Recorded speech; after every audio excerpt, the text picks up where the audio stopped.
Hi everyone, my name's Deeg. This is Basementside Chats. I'm here today with eaSyRoca. What's up, Roca? Hello. So honored to be here. Well, I'm How honored are to you? have you. How the hell are you? I'm great. I'm great. I can't complain. It's a little bit late over here in good old Germany. We have a bit of a time zone difference here, right? We do Um, 9 hours. yeah, but yeah, crazy, crazy. But I'm glad that it worked out, right? I'm glad that we can still be here tonight and hopefully have some real good gaming discussions, Gamer right? talk. It's gamer time, baby. Yeah. Yeah. So the name of my podcast is Basementside Chats, and usually I record at night. So it's very easy to get into a basement kind of mood. But the sun is like still up here on the Right now west it's coast daytime for you. What U.S. So it what feels time very. is it for you actually? It's 2 o'clock in the afternoon. Oh damn. Yeah. Okay. Yeah. Well, So it's I it's certainly am in the gamer mood.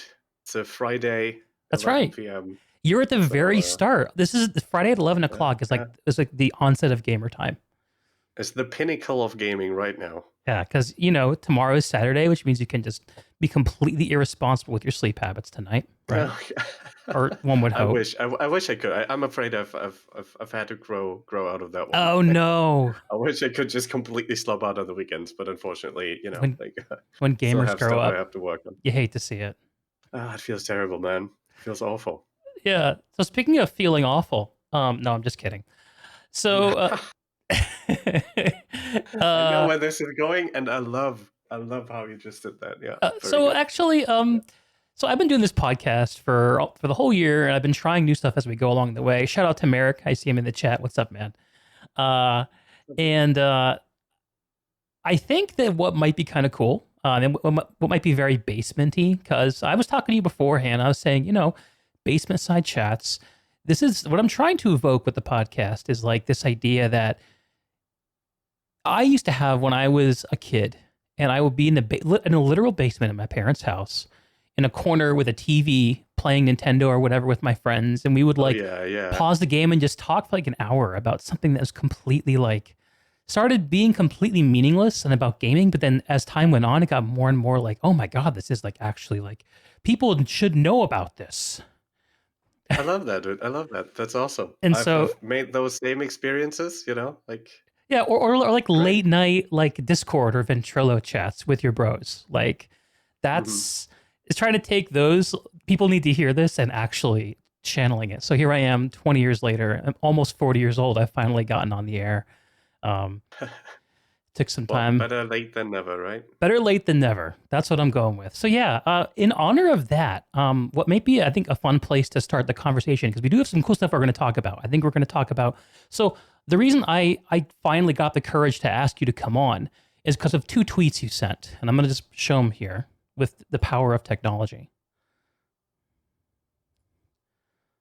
Okay, so Oh, I actually can see them. That's yeah, actually, they'll be yeah. on the stream. So tweet number one. Raka says, can someone please make a video about how and why strike missions in Guild Wars 2 failed terribly? I'll provide you all the info you need. Promise, DMs are open. And then just a few days later, I kind of miss being on podcasts. And I knew you were speaking directly at me when you said that. And that's I'm why. I'm glad that you heard my call. That's when this I felt happened. so picked up when you DM'd me. There were actually like one or two people that DM'd me. Hey, I'd make a video. I'd make like if you script it out for me, I'll make a video. I was like, That's a lot of work, if I man. have to script it out, I may as well record it. Kind of, like And that's the great thing about a um, podcast is you don't got to script it out. You just got to sit down and start exactly. flapping your gums. Uh, But which is so also a format that I just like much more. I just love to, have that exactly what you described, right? Just like this, talk kind of thing, not too formal, two buddies sitting on a couch playing video games. yeah, definitely. So what about the format do you like? Like you've been on other podcasts before. Like I kind of got to know you through Tea Time. Um, what's been your experience with podcasts in the past? Well, I've been on Tea Time a couple of times. I Mm-hmm. tend to be the PvE guy. I Mm-hmm. think people probably know me as, like, people who've been around for a while may know me as the toxic elitist guy, because that used to be kind of the meme surrounding my online persona, I guess. Even though I'm not toxic at all, okay, just want to point that out real quick. I'm a perfectly nice person. and I've done a lot over the years to try and help people raid. Okay, just throwing that out there before people flame me for being toxic again. PMA Roca. And well, yeah, there's a whole remix of me on YouTube. Okay, biggest honor I've ever received in the Guild Wars 2 community was a remix about me being toxic. That's beautiful. Where is that? And Find me a link for that when that's you get a chance. Someone in chat. do you know Zach Love? Do you Of know? course. He's done. Yeah. It's, He did the WP video. Like he did one on Teapot, I think, right? Yeah. And that is my biggest in-game achievement, is that I am one of those, content creators who have their own meme remix made about them. That's quite a threshold to hit. I bet you, like, I'm when that came out, did you call your I'm mom straight away? About that, by the way, that maybe comes on. I actually do consider that one of my big achievements in the game is having a meme remix. It's awesome, dude. I like, so when that came out, what did you do? Who did you tell? I'm not sure if I even had a Discord server back then. I don't know. Who did I tell? I probably told I was streaming at the time more actively than I am now. So I guess I think I listened to it a bunch of times until nobody wanted to hear it anymore. Yeah. Wake up, you're humming it. Did you tell any of your IRL family or friends? Unknown. Oh man. I don't know. I'm not sure my parents would laugh about that the same way that I do. All right, Noxy has a link. I think we're gonna have to watch this on the stream. Hang on. Let me see if it's correct. Yeah. Roca versus the casuals. That sounds like it, right? Yeah. All right. That's the one. Yeah. All right, let me just get story of my life. The overlay going. 480p. What the hell? Okay. That's fine. Okay. Here we go. Is casuals versus elitists. That is my natural face, by the way. Hates casuals. I'm gonna be a little bit toxic here, right? And here we go! Roast the casuals. Roast the casuals. Expose and call out the casuals. Roast the casuals. Roast the casuals. I guess I'm sorry. Call out the casuals. They don't actually ever play the game. The entire community is that way. Toxic pricks. Being criticized.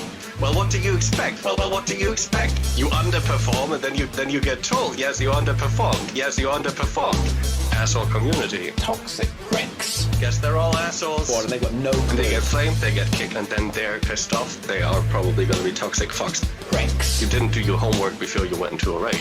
It is actually a big problem.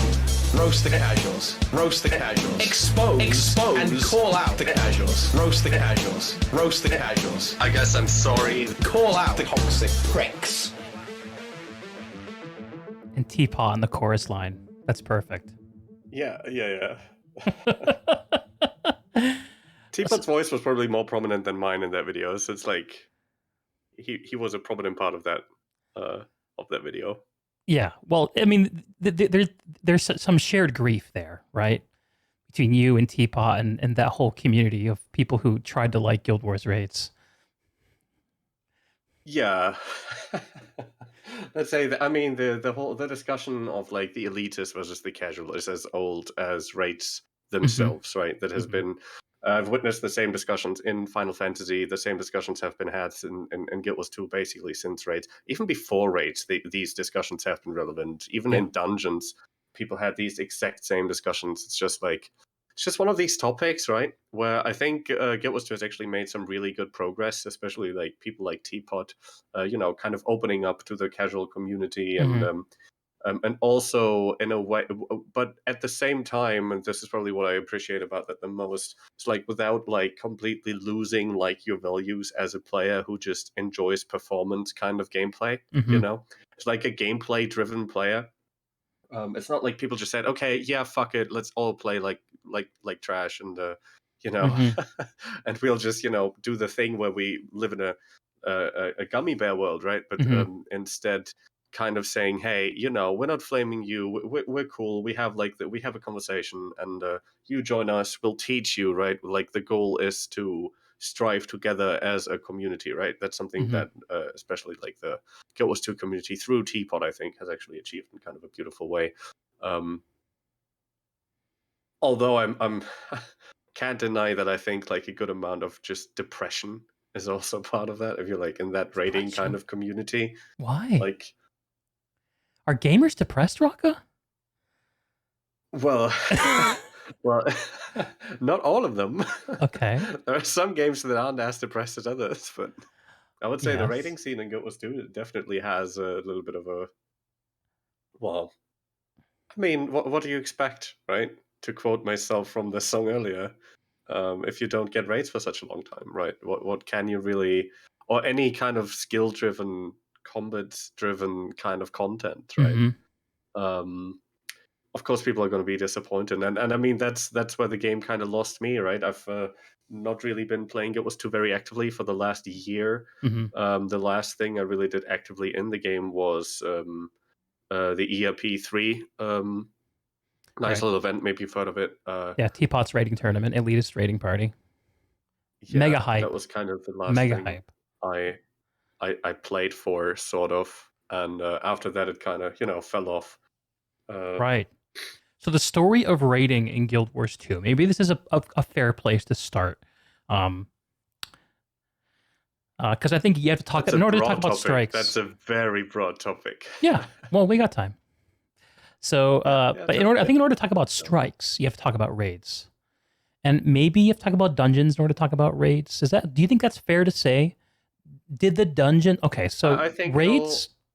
Just to set the stage for everyone, raids came into Guild Wars in the fall of 2015, just after the first expansion, Heart of Thorns, was released. Heart of Thorns itself was a change of course for ArenaNet, who, when they released Guild Wars 2, thought that they were going to just be able to sustain the game through this live update model, which they tried with Season 1, and they moved to a Season 2 model where Season 1 had a bunch of stuff that came into the game and left.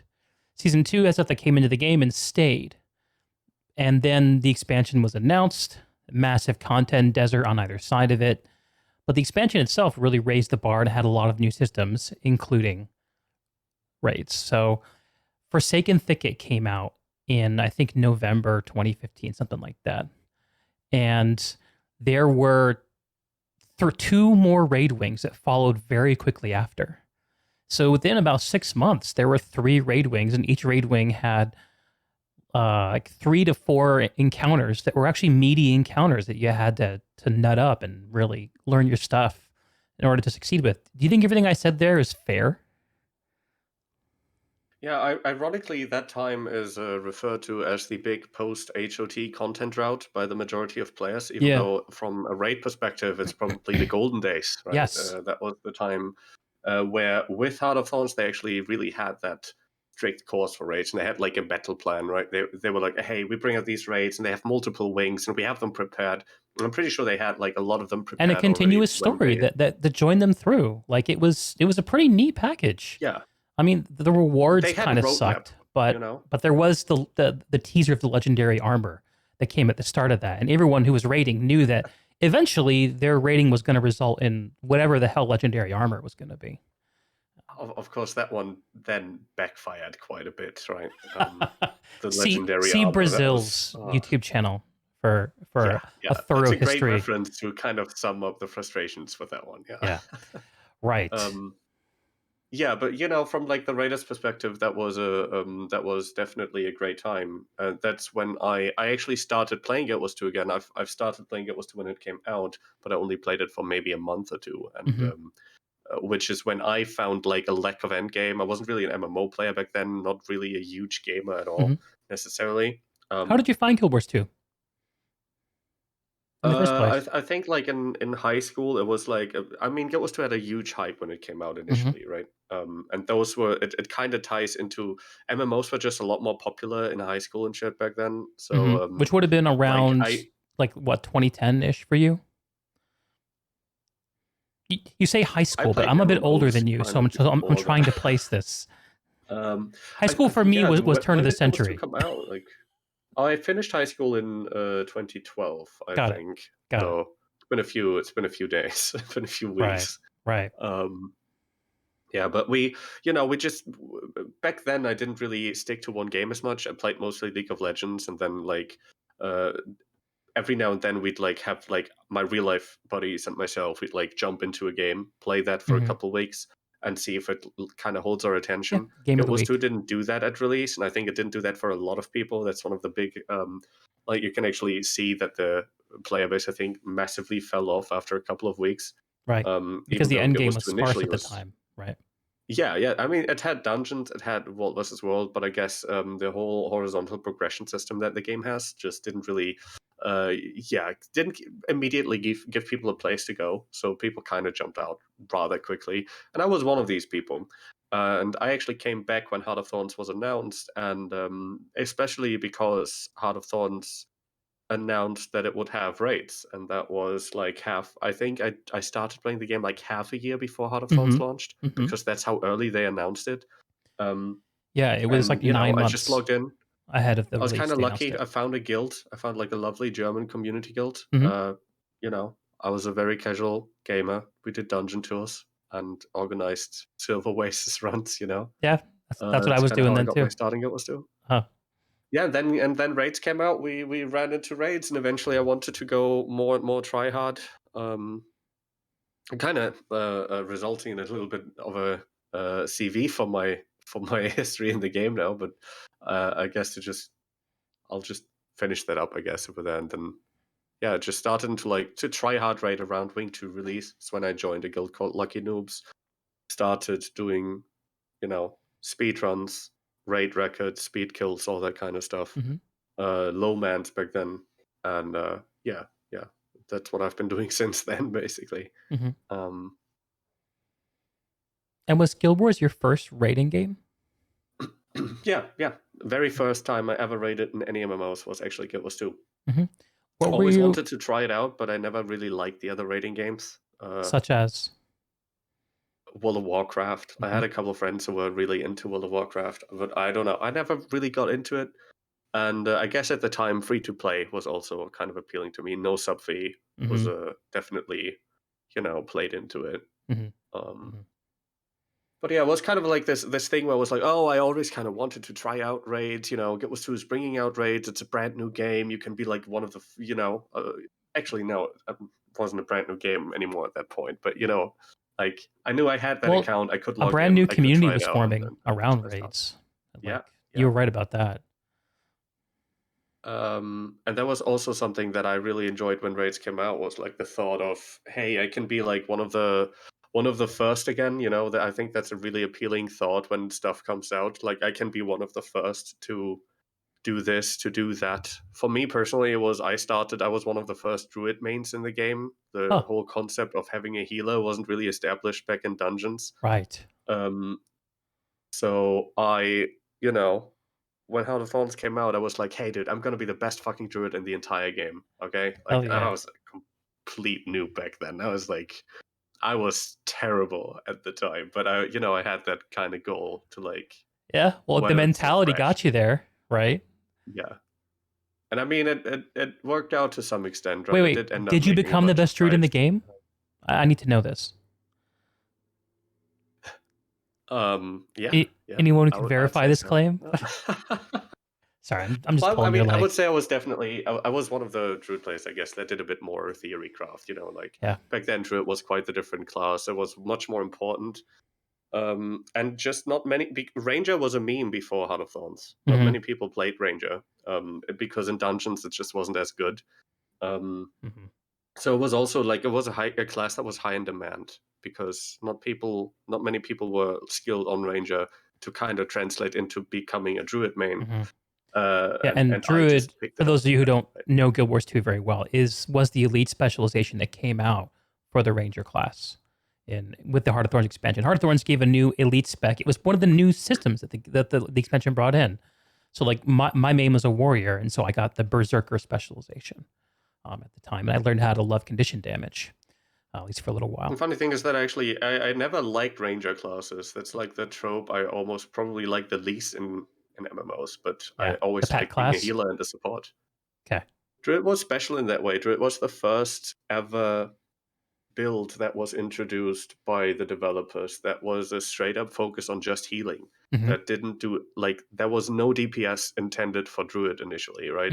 Like the entire kit was just, okay, this skill will heal this much. This skill is a bigger heal. This one is a heal over time. And that's just kind of unseen to that point in Guild Wars 2.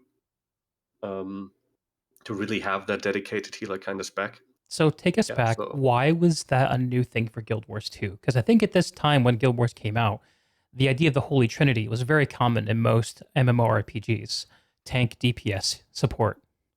But Guild Wars 2 was different up to that point. That.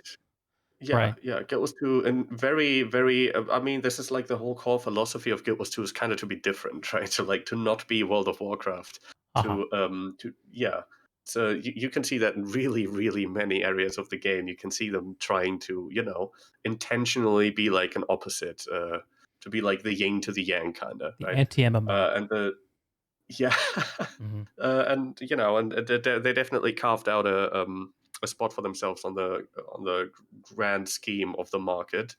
I don't want to interrupt you, but can you just tilt your camera down a little bit? A little bit just more. A little bit. Yeah, getting cut off a little bit. Like that? Yeah, that's perfect. Okay? That's perfect. All right. Yeah, sorry for that. My camera setup is a mess. No, it's okay. No worries. And where were we? We were... Yeah, so, and back then, really the only PvE endgame the game had was dungeons, was like 5-man instanced PvE. That and open world events, like the very large scale open world events, I guess, if you want to count Tequatl in there. But that's, I would say that's kind of a different story. Open world instance PvE, those have very different kind of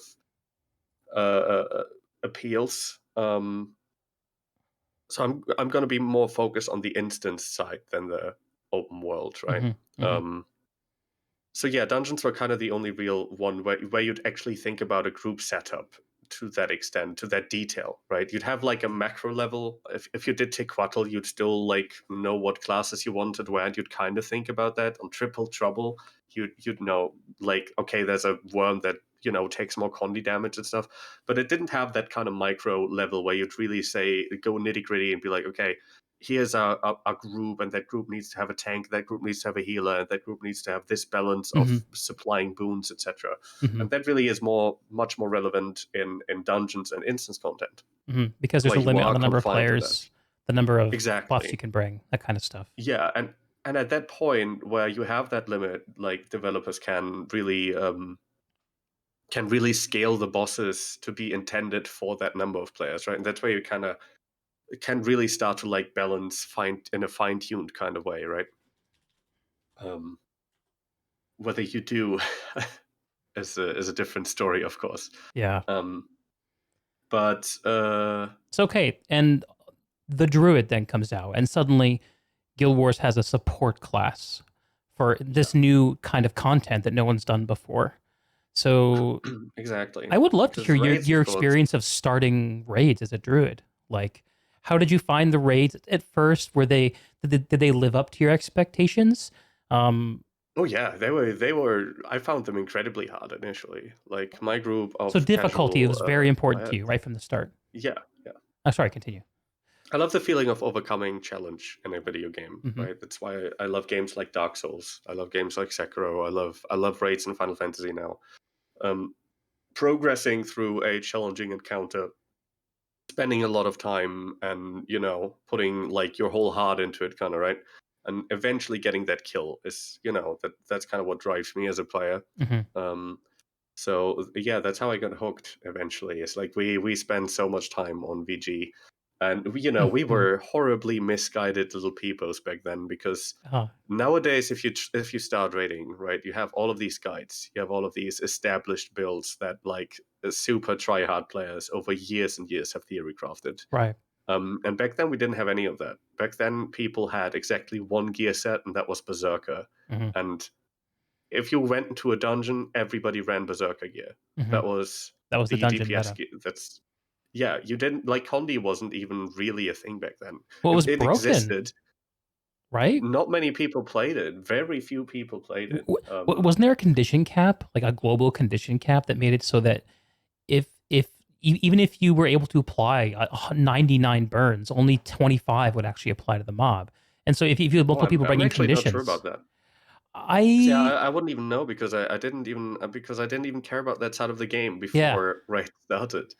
And I explicitly remember us going into the Raid instance for the first time, seeing, Mhm. oh, wait, there's a boss that only takes Condi damage. And that's kind of how the developers forced the community to Yeah, with start Veil exploring Guardian. that side of the game. Yeah. It's like they literally put a boss in the game that said, you have to do Condi damage now.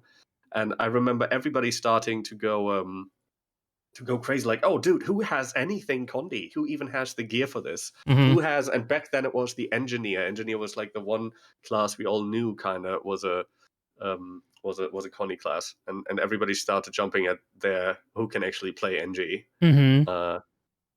And I remember it was great, dude. I loved it. That was one of my favorite memories. It was a chaotic really. time, right? Because no one knew the Yeah. best way to play anymore. And us as a guild kind of like pooling our resources, Mhm. like because suddenly we needed a Condi player. We found, has anybody here had any experience on NG? And if yes, then okay, we'll go out of our way. We'll start pooling gold as a guild and we'll buy you Condi gear, and you'll be a Condi, right? It was real special to be the Condi guy, right? That's the Like, good MMO that was shit really right cool. there. Exactly. It felt really, really cool. That's one of the MMOist kind of experience I've had in the game almost, is that initial working together, to get into the raid in the first place. That was cool. Your guild pooled resources to get condied up after to get used to it. And me And on I got people sent me a lot of money because people who know me know I'm always broke in the game. Like people sent me gold so I could craft my initial. It was a zealot set. Oh right. I don't know if you know what zealot set has for stats. Go ahead. But that's a horrible set to start healing on. Yeah, and it was very hard to get at the time, wasn't it? Terrible set. Was zealots? It was based on a map currency, wasn't it? I don't remember. It wasn't easy to get though. Watchworks sprockets or something. Yeah. Which I think were a lot more expensive at the time. Mhm. It was a difficult gear set to obtain. So, and again, that made me feel so much more special, right? Because hey, dude, now I'm the healer guy now. Let's go. Yeah. I have that special healer gear that not that many people have. Oh yeah, and it was a wild ride. So you became the healer, and you guys started plowing through Forsaken Thicket. How long did it take you guys to clear it? To get Sabbatha down? A long time. Uh-huh. I think we took like a week of raiding 3 to 5 hours a day to kill VG for the first time. I think it took us another 2 weeks to kill Gorzavor. Although less hours spent. Right. And Sabbatha probably another 2 weeks or something. Sabbatha was punishing. Flame wall. Yeah. But we were. I mean, you've got to understand, right? We were very casual players. A lot of the players in that group afterwards decided raids weren't for them. Like we had kind of the split that a lot of statics that start raiding together, I think, have is like where we had like 5 people who were really into it and who were like, hey, let's optimize this, let's get better at this. And I had like 5 people who, weren't really as excited about it, were a little bit more nervous about, didn't want to hold the team back and felt bad when they did. And just overall didn't enjoy raiding as much. And that kind of leads to that divide where one half of the group wants to keep raiding with that focus on performance, and the other group, they really just want to hang, They want more of a social experience. It's a little more relaxed. Yeah. And raids, like progging raids to some extent, that can lead to frustration, right? Can lead to frustration if you have a couple of friends who don't really take it as seriously, or like who once you have those 2 or 3 people who act like there's other 2 or 3 people holding the group back, then it leads to this kind of unsocial split, and it's very different than like a real world like approaching a work problem would be, because in a work problem everyone's just trying to get the problem done. You kind of have a basic shared set of assumptions, like, okay, we do this our 9 to 5. We don't do it at home. Or you have a workplace that's like expects you to just be like working on the problem nights and weekends. But that's like that is that workplace. Back then, whereas we had different reasons to go into it. Nowadays, if you find a raid group, you find that raid group because you want to raid. So like if you go into a raid with a group of people you already know, that's not necessarily a given, right? So like problems like that can Yeah. emerge. Well, the I mean, it community has wasn't like sorted we had itself out over drama, time, right? right? You are right. Yeah. The community sorted You itself eventually out. you go what you play what you want to play, right? Mhm. Like nobody has to raid, and nobody has to not raid in a way, right? So it only makes sense. Like I'm still in contact with a lot of these people. I still, so one particular person that actually later ended up starting to stream at this around the same time that I started to stream. We kind of like reconnected through streaming. Mhm. We're like, hey, I know you from my static back in the day. You Yeah, know, yeah. it was really fun. Word. So it's not like friendships are gone. It's just like, hey, we have kind of different goals. Do you even enjoy raiding with us? And doesn't it just make more sense to Mhm. kind of swap things up? I guess. What do you think? What do you think those people who sorted themselves out of the raiding scene early on think about raids and raid content now? Well, I mean, the particular people I know, I think it just wasn't for them, right? Like they just didn't really enjoy it as much. I think most people later dabbled in raids every now and then, Mhm. but like with a very kind of we're really just doing it for the fun kind of mindset. No Mhm. pressure at all. No yeah. I mean, I don't know. That's not something I condemn, really, right? Like, if people don't like raiding, that's cool. I absolutely see why people wouldn't like raiding. The same reason people wouldn't like Dark Souls. Like, some Right. people fucking enjoy getting killed a million times by the same boss. Right. And some people just don't, right? Like, Yeah. uh, so the same reason that maybe I don't like a food that somebody else wouldn't like, right? I wouldn't be mad at somebody for that. It's just I think that's just a matter of preference.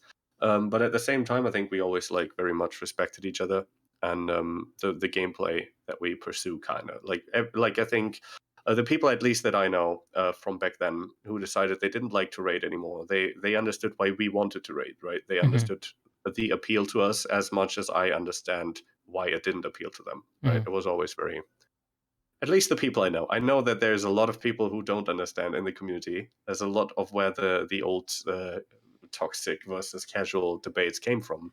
Was people who Yeah. didn't quite understand that, and but we've always, I mean, we've been friends, right? So Word. we had that understanding for each other. Okay.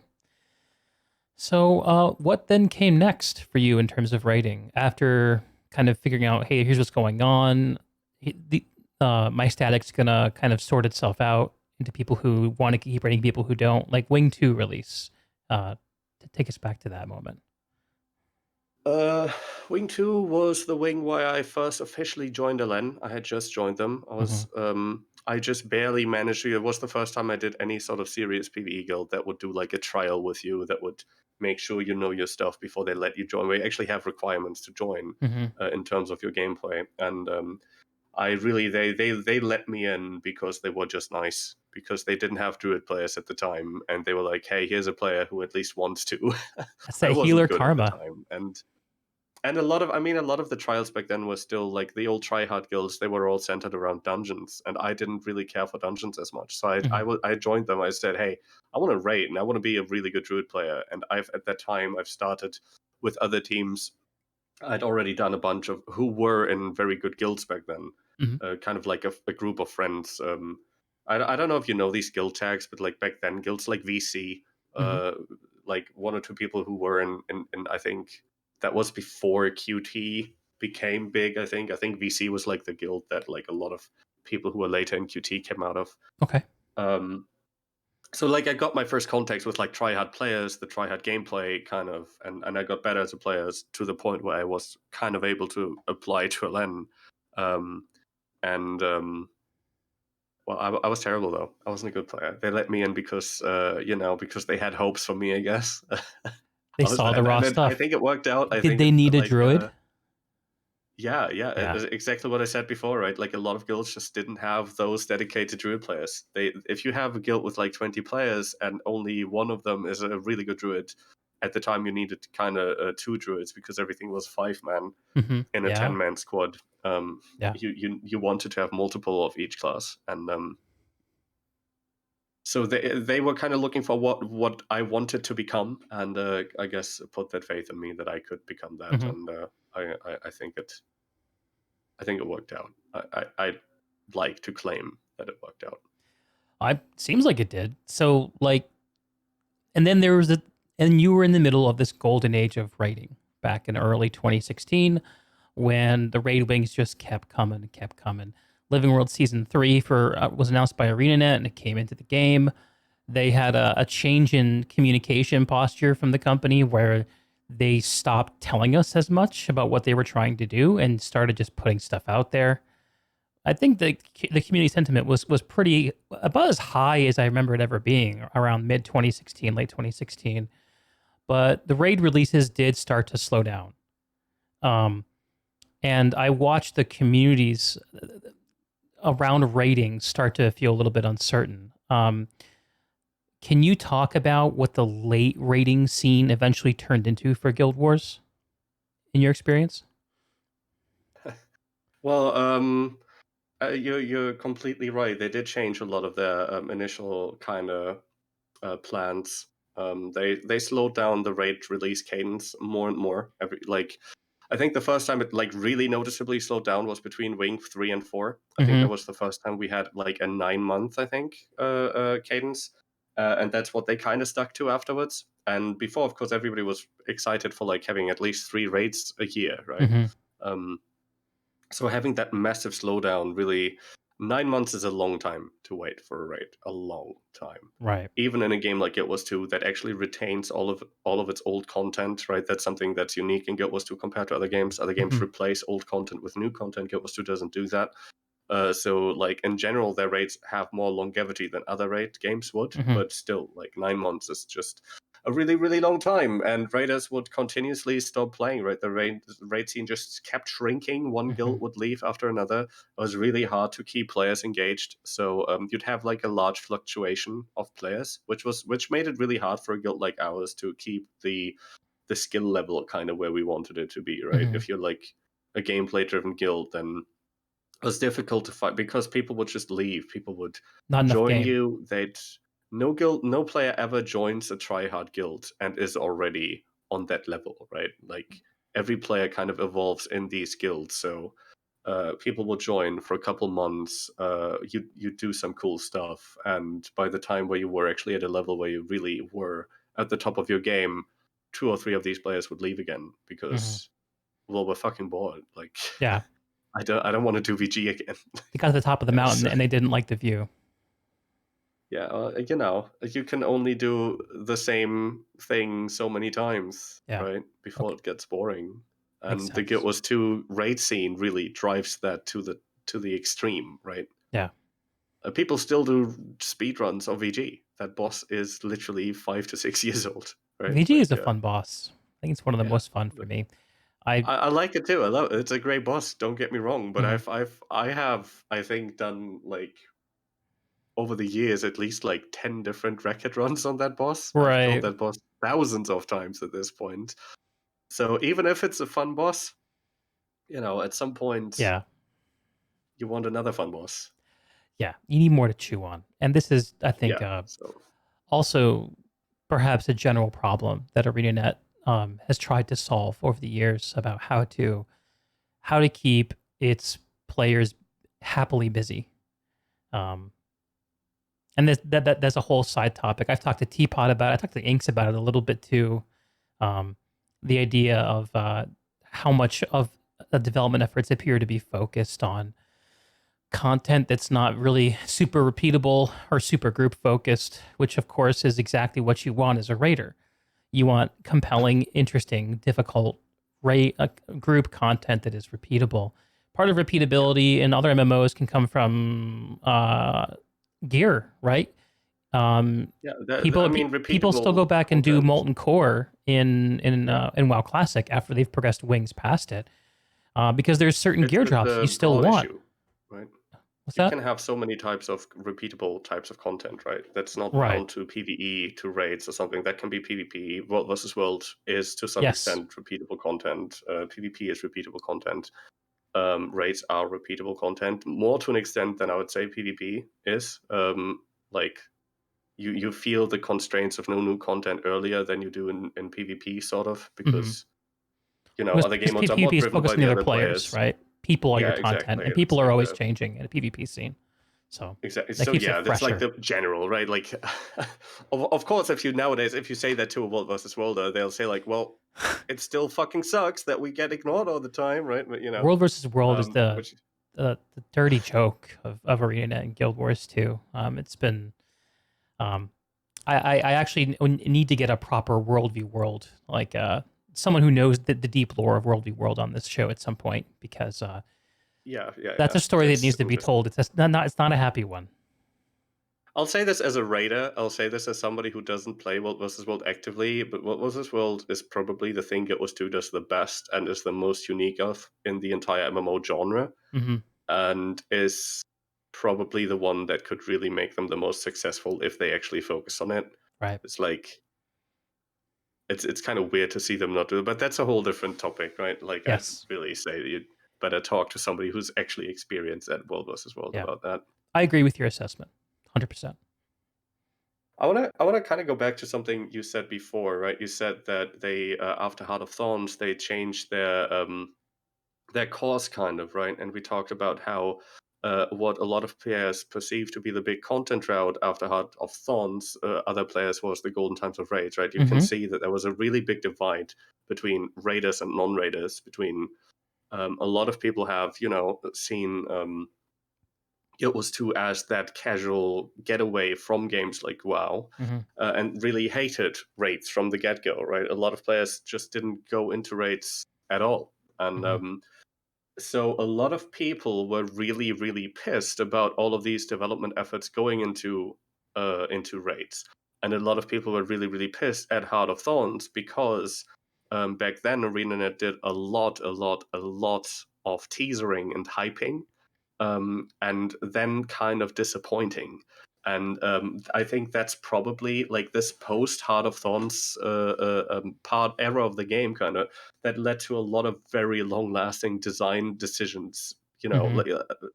Like that's when they stopped announcing stuff before it was done. That was because of feedback they got after the Heart of Thorns era, because they had hyped people up for legendary armor, for a new set of legendaries with Heart of Thorns, right? Legendary weapons, and they couldn't deliver on all of this. And the lashback they got for that was so bad that they completely changed their philosophy about this and stopped communicating this stuff. Mo back then, he was like the one who became famous for the we don't talk about it until it's shippable like attitude. And Mike O'Brien, such a big change, who at the time was the ArenaNet president, and when the game director, when Colin Johansson moved out from ArenaNet, Mike kind of slid back into that role as well as being the president. He's not in that spot now, but yeah, that marked, as you say, a big change in what we heard from the studio, and I also think to some extent what we saw too. And I think because for whatever reason, and I don't know why, I have my suspicions, as I'm sure you do. For whatever reason, that was their most prolific time from a development perspective. They were putting out the most stuff between the two expansions. We saw a whole living world release that fleshed out the mastery system, or at least tried to. At the same time, they were building an expansion in the background. They were hitting a very consistent cadence with their living world releases, which were doing something new, right? Where they were bringing in new maps each time, which is something they weren't doing in Season 2. Like, they kind of like they had evolved their living world system to that point, right, where they wanted to make it something that is special at the time but lasting someday. But you can also see that like that was effort that they took away from other parts of the game, right? Like they saw that they got a lot of lashback for focusing on raids and instance content rather than open world and maps and explorable content. You saw more of these. You saw much more effort, incredibly much more effort, go into these open world maps. As in, we actually create huge new maps with like new textures, new models, event chains, ambient dialogue. Crazy amount of open world, and less raids, right? So you saw these raiders that had started to really fall in love with the game mode. Get more sad about that. Like, as you kind of felt like content was shifting back towards that side. Mm-hmm. And a lot of that is we're suspicious, at least, right, that that's because of the post HOT kind of feedback that the studio got to focus on this, that this is what people wanted and probably still do to some extent. Mm-hmm. Do you have a perspective on, like, I mean, I hate to circle jerk around this so much. I feel like I spend so much time talking about this, but on the way that the community kind of communicated with itself during that time. I think one of the worst things that happened to Guild Wars 2 as a result of these perceived content droughts, especially when they're mode specific, like we called out World versus World. There was a golden age of raids, which means there was a dark ages of raids too. I mean, we're in it now. So like, yeah. So if people, of course, get pissed at the developer when this happens, and it seems like that upset gets transferred over to players who enjoy other content when that happens as well, and we start to see the idea of the toxic elitist, which Teapot and you like. I think that a large part of the Guild Wars 2 community has done a great job of turning the idea of the toxic elitist on its head by taking on the name, but then being the opposite of toxic. Yeah. We are toxic too. As you were saying. Well, yeah. I think that but the word... not generally, I'd say. Well, you guys care. Like, it's kind of like with brothers. Like, if you care about someone, just because you get into an argument with them doesn't mean you don't care about them or care about the thing. Yeah. And there are always toxic individuals in every scene, right? Like if you go into World versus World and you run the wrong gear, you'll encounter toxic individuals as well, right? Mm-hmm. And if you go into open world and you kill the South Vine too fast, you'll most certainly encounter some very toxic individuals as well in the open world. Which of course always kind of coined the image, right?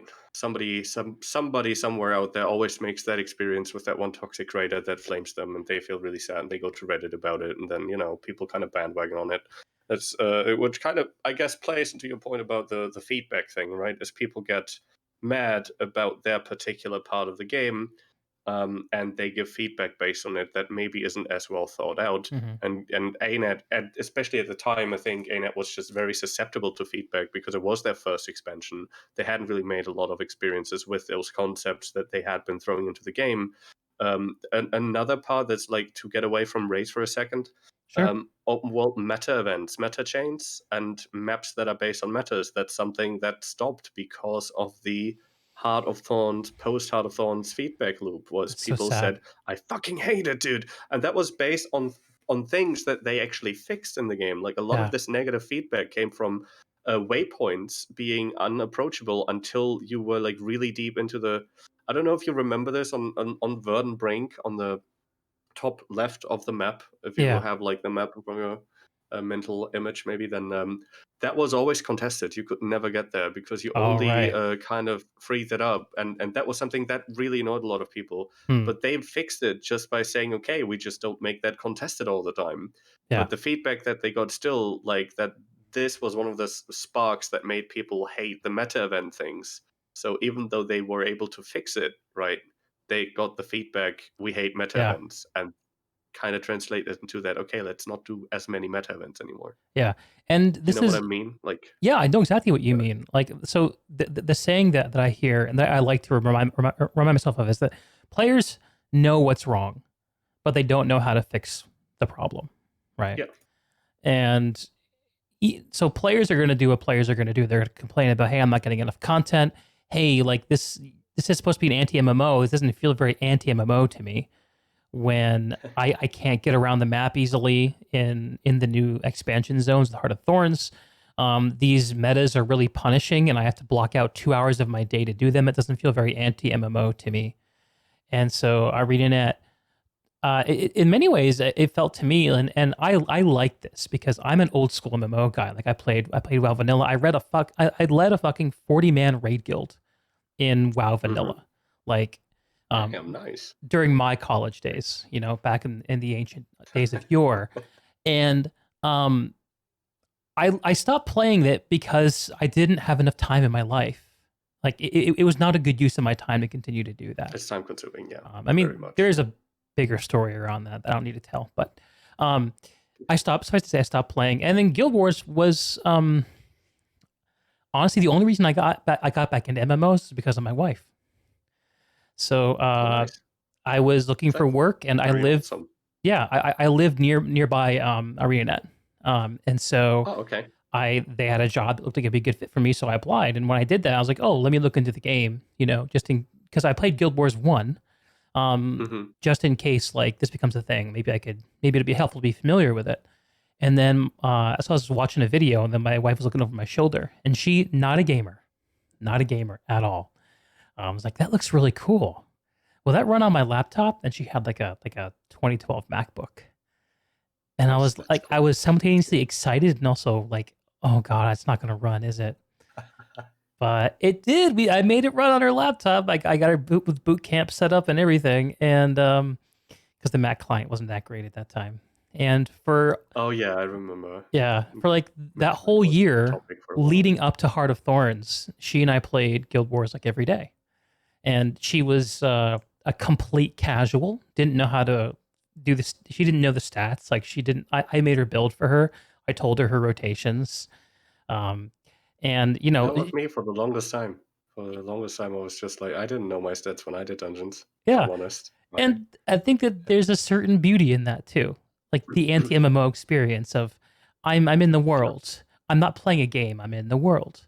I absolutely understand that. I have 100% respect for people who play the game for exactly that reason. Mm-hmm.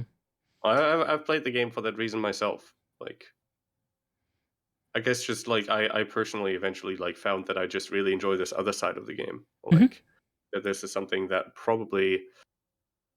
Well, here's the thing, right? Here's the thing: is if you play a video game for that kind of immersing in the world and community, right? Playing with community, then Guild Wars 2 isn't that unique. Every MMO has that to some extent. World of Warcraft arguably does it better, and Final Fantasy arguably does it better in places. And so I always, if I become mean about this, okay, I'm gonna say that that's something that isn't even unique to the game itself. That's not even really a selling point, because I could argue that every game could give you that experience. It's fun with maybe friends, you just right?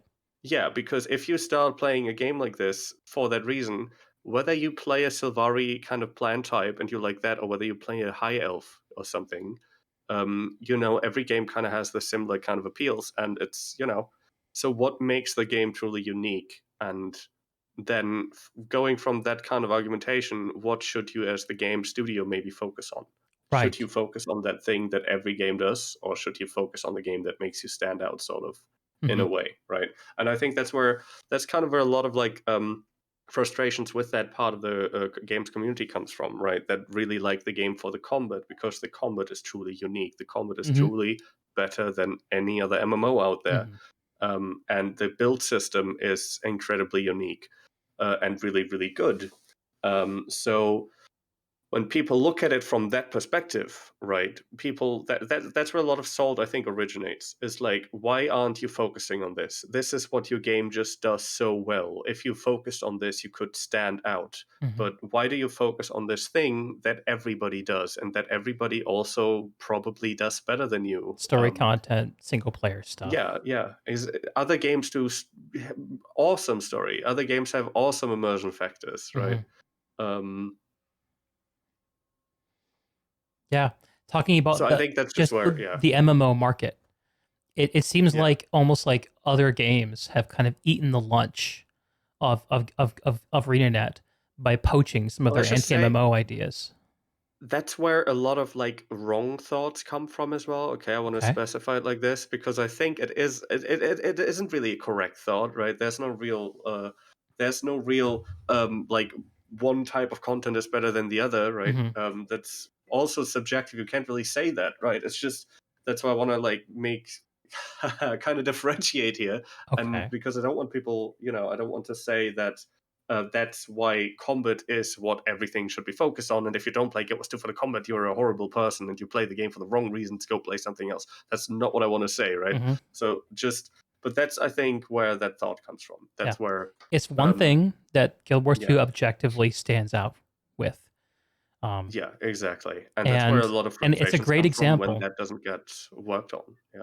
Exactly. Yeah. I was going to add to that, to say that it's one example of something that is so good, Exactly. but so seemingly neglected by where the content is predominantly focused on content that is single player or multiplayer adjacent, where you're playing next to strangers who you're not really coordinating or talking to. It's just other bodies on the field. And a game that takes every opportunity to make you not engage in its combat, right? A game that will take every opportunity in the open world to rather let you pick up a Chazuka that has 2 skills, and then have a bunch of NPCs res you every time you drop, than make you interact with its combat system in a way, you know? Yeah, it almost seems like Arena is, like they don't like their own combat system. Like they would have preferred something that was simpler and more.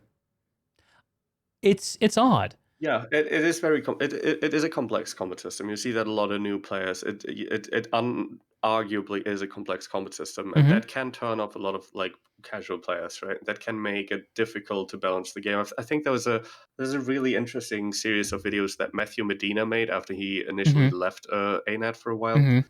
Where he kind of played through the game and he talked about the design choices, right? It's on YouTube, actually. It's super interesting. Big recommendation. Barefoot Matthew, right? Yeah, exactly. I think, how did he call it? Behind the game. He had like a catchy name for it too. Okay. It's a cool series. Anyway, but he like talks about how, how do you balance, I think the particular episode he played was like in season 2, there's like an episode where you play in the Dermont Priory, and you go into the library kind of for the first time. And there's like this event where you play with Turai Ossa, right? With like ghost Turai Ossa, and you fight against like ghost invasions of I remember that event. sandworms.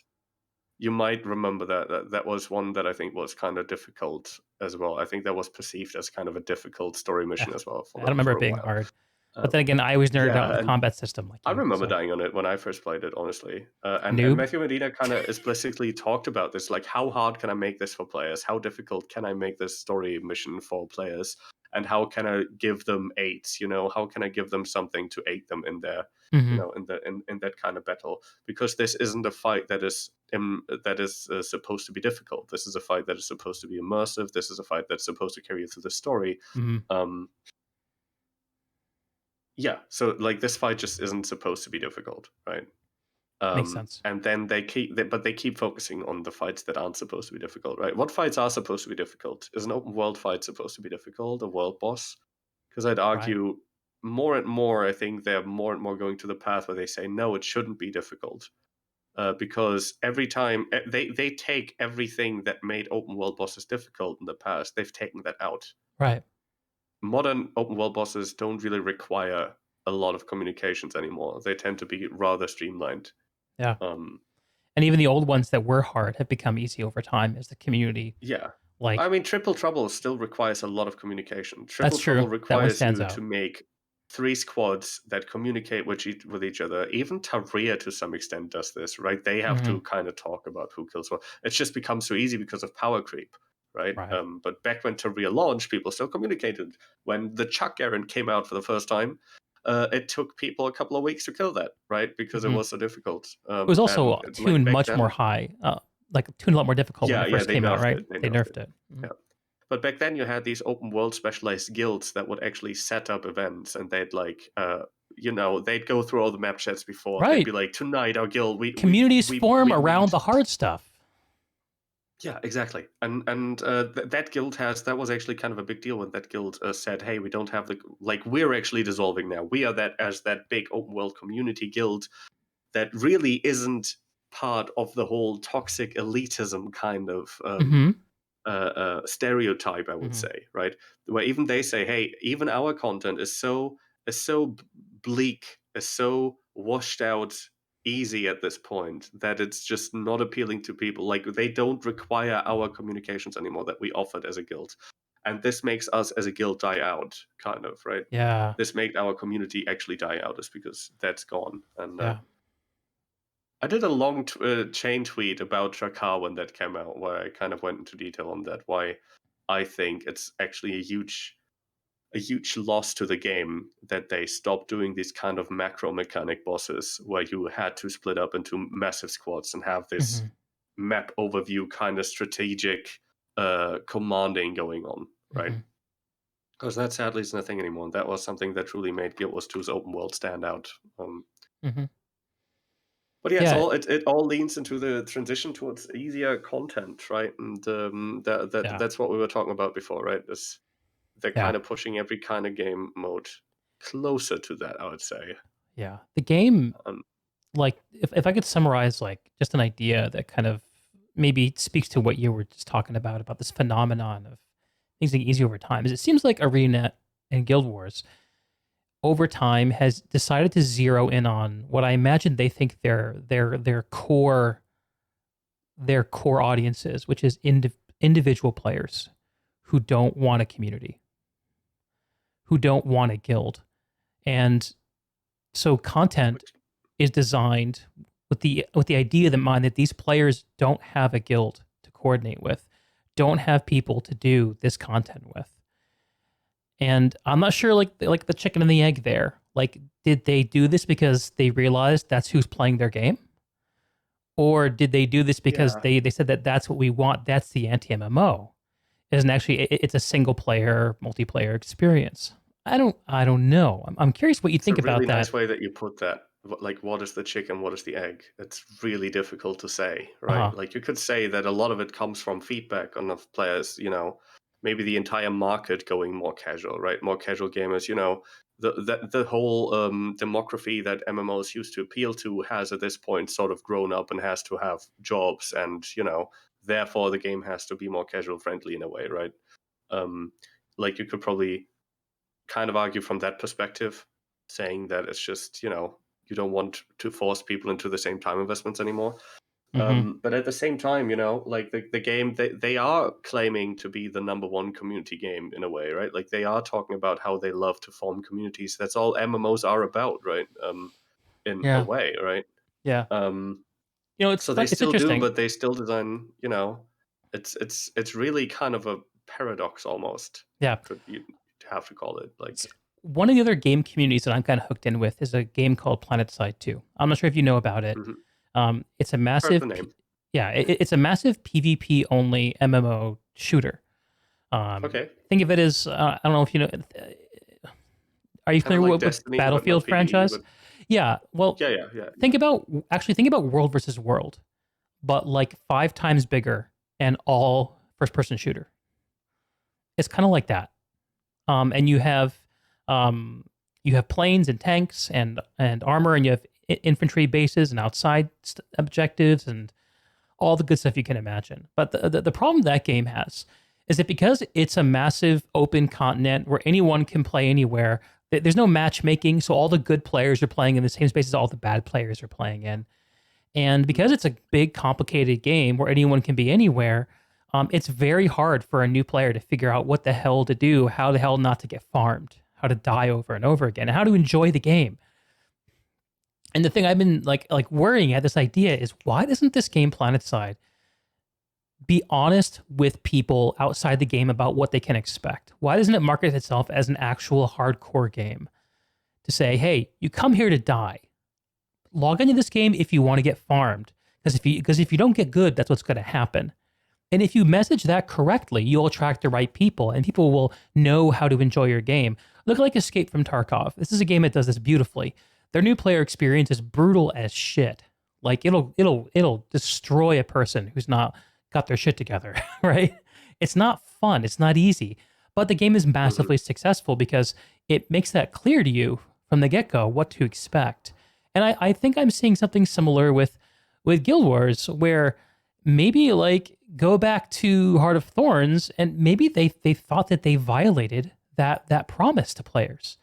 Say, we told people, what players thought. That's we told people this was an anti-MMO. I guess this seems so revelatory to me because I wanted the game to go in the direction that release Heart of Thorns was going. Like that's what I wanted from Guild Wars. I wanted a hard open world where I felt threatened. I wanted raids to come out 3 to 4 times a year. Like I wanted the game to continue to challenge, because without the challenge, for someone who actually engages with the game systems, without the challenge, it's not a game worth playing. And that's borne out for the people who like that stuff. Challenge is a long-term driver. It's a long-term engagement factor in a game. It's like if a game can continue to challenge you, then you can play a game for a long time for your guild and for your friends. And once these friends stop and nothing else holds you in the game, you'll probably quit the game, right? Playing for your friends though is weak, don't you think? No. I'm sorry. I don't mean it's a sign of personal weakness. I mean, like, if the only reason you're experiencing something is for the social part of it, you're it's fucking weak. Toxic, dude. Toxic. I'm toxic as shit. You just called so many good players out there weak. I am toxic and proud of it. All of these people got to know this about me, okay?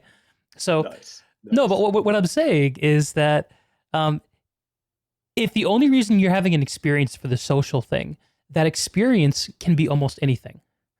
I can be walking down the street and have a lovely social experience. I can be playing Among Us and have a social experience. Merrick unsubscribed. See you later, non-toxics. Just kidding. He's freaking toxic himself. He puts his crapper gameplay on other people. If that's not toxic, then I don't know. Toxic has been rebranded to delusional, right? Delusional elitist. Yeah. But like, so, and now I forgot the rant I was going on. Boomer brain set. Sorry, got sidetracked. No, you were talking about what we were kind of hinting at before, right? Just like that you can have that experience anywhere. You can go down the sidewalk and have a social interaction that is fun. You can play a 2D platformer that has that kind of social interaction. It doesn't matter whether you do it in an MMO, right? So, yeah. Well, yes, that's it. And I'm also giggling at Merrick, who's goggling in the chat. I still think it's a perfectly valid reason, right? Yeah. If people play for friends, like MMOs, that is at the end of the game, what is making MMOs unique compared to RPGs? It's the MMO part, right? Like that's why I play. Otherwise, it would just be an RPG, right? So it is like the social construct behind it is a huge part of it, the huge part of the appeal. But at the same time, it's a video game. It's not a movie that's only story driven. It's not a it's not a passive experience. It's characterized by player agency, right? Yeah, it's all of it, kind of, right? It's about playing a game together, right? Yeah. So you can't ignore the together part, but you also can't really ignore the playing the game part. It's kind of got to work together in a way. Yeah, you kind of have to have both. Yeah, I agree. Like I would love it if, like, I remember when ArenaNet looked at the personal story and they made. You remember when the personal story for the Zaitan kill, it was a dungeon, and you had to do a dungeon. Story dungeons, a raw story. Yeah, I like that because I liked it at the time that they did it, because I felt like it was guiding players into the way that they should be playing the game. It's like, okay, like you've this is the end of the story. This is going to be a quick introduction to endgame. You should be doing group content. That's what we want you to do. They went back on that, and they made it so you can play it solo. And I don't know, like, if you make it possible for players to play by themselves all the content that they want to approach, then they won't form a group. I think with MMOs, the reason that communities form is because of friction. Communities form to solve a problem, right? Raids are too hard to pug, so you need raiding guilds or statics. Discord, I think, eats the lunch of. Well, right. If they're not hard enough anymore, then that cause goes away. But they used to be. There was a time where people actually, And if they introduce changes to, like, if they put out a new raid, like say Wing 9 comes out, and it's so different that you can't apply the usual raiding strats to it. Like, say it's 15 or 20 man, and the scale is totally different. Then suddenly you enter a period that looks kind of like what the dungeon to raid transition looked like. Or people are like, what do I do here? And let's say they put in a spec with the next expansion that is purely tanking. and they have threat mechanics that are enjoyable. Like let's say they roll all the way back to the Holy Trinity. They're not going to do this. Just going to say that, but Yeah, very unlikely. hypothetically, if they were able to agitate the format to the point where people had to start thinking again, then people would want to combine their brain power. But if you just keep printing out more of the same, different colors of chessboards, it's still chess. It's still the same game. And chess is not a great comparison because chess actually is pretty fresh. On a side note, I actually do think that Guild Wars 2 will do very well to focus on, while not going fully Trinity, but to implement a lot more mechanics that are kind of Trinity based. They have a soft Trinity, and that soft Trinity is awesome. They could do a lot more with that. They could do a lot more mechanics that always target somebody who has a certain amount of healing stats, Right. mechanics that always target somebody who has a certain toughness, They could play around with that a lot more. That's on a side note. I think you're tackling a really, really interesting point here, a point that I've been thinking about a lot recently, and that also is a very big point about my opinions that kind of led to me making that tweet about strike missions, which is the reason why you eventually invited me here. You're What a welcome beautiful for that transition, by transition. the way. Oh, man. I got to chug on that.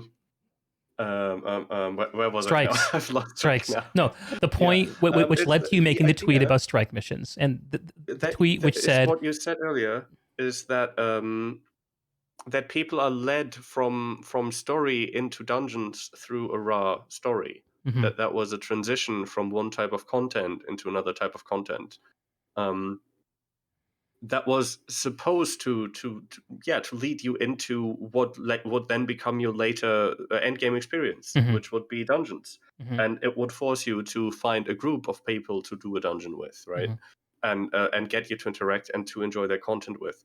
And this type of leading your player through different types of content is something I think that Guild Wars 2 does incredibly, incredibly badly, and something that I have recently, as a more recent Final Fantasy XIV player, experienced in a different game, to how it's done really, really well. I think Final Fantasy does it really well, and I know people are salty about me talking about Final Fantasy XIV, so I don't want to stress on that too much. It's just like one of these points that really make me see this is something that ArenaNet really could do so much better. Right. And that is a reason why I am, even though I'm not really playing the game as actively anymore, I'm looking at strike missions kind of now getting the boot again, right? Yeah. Like being that kind of next type of game mode that is being left to die. And I see what strike missions were supposed to be. I see what strike missions could have been, and I see it from this perspective of leading players through your content, kind of. And seeing that go away, it makes me really, really frustrated that nobody's talking about it, because it's such an important part of the game. It's such like, and leading your Rocco, can I interrupt you for a second? How do I say? Remember when I said before we started that this is a break-friendly podcast? I need like a 2-minute break. Want to hold that thought about strikes, and then we'll jump right back into it when I get back. Yeah, cool. Sure. Yeah. All right. I'll give it some thought where I was going with this. Sounds good. Yeah. Make an outline or something. We'll be right back, folks. Be right back, chat. Yeah. Stay tuned, guys. Are we going in like a pause screen or? Yeah, going to a pause screen. The stream the chat can still hear you though. Oh, okay. What's up, guys? Okay, we can just kind of lean back, talk to the guys a little bit. Dude, I can stick my finger so deep up my nose right now. You guys can't even see, dude. Dude, tickling my brain. Holy shit. None of you guys can even see what's going on right now.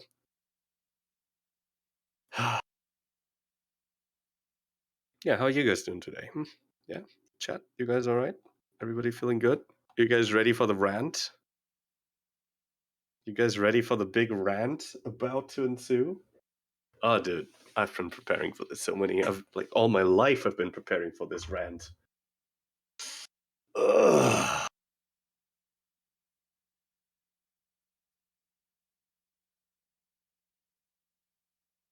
I'm kidding. I'm not gonna be so mean, right? People always think I'm like I just want to bash ArenaNet, but that's only true to an extent. I try to be constructive today. Today is a constructive day, friends. I'll try to be constructive. No promises, though.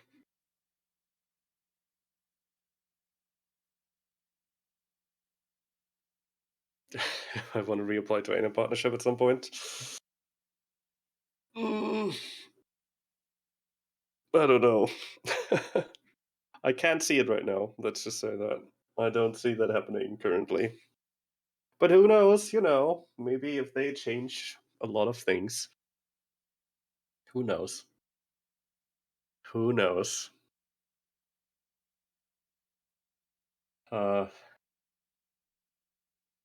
Yeah, you think Kantha is gonna change all of my long-term issues with the game? Yeah. Yeah.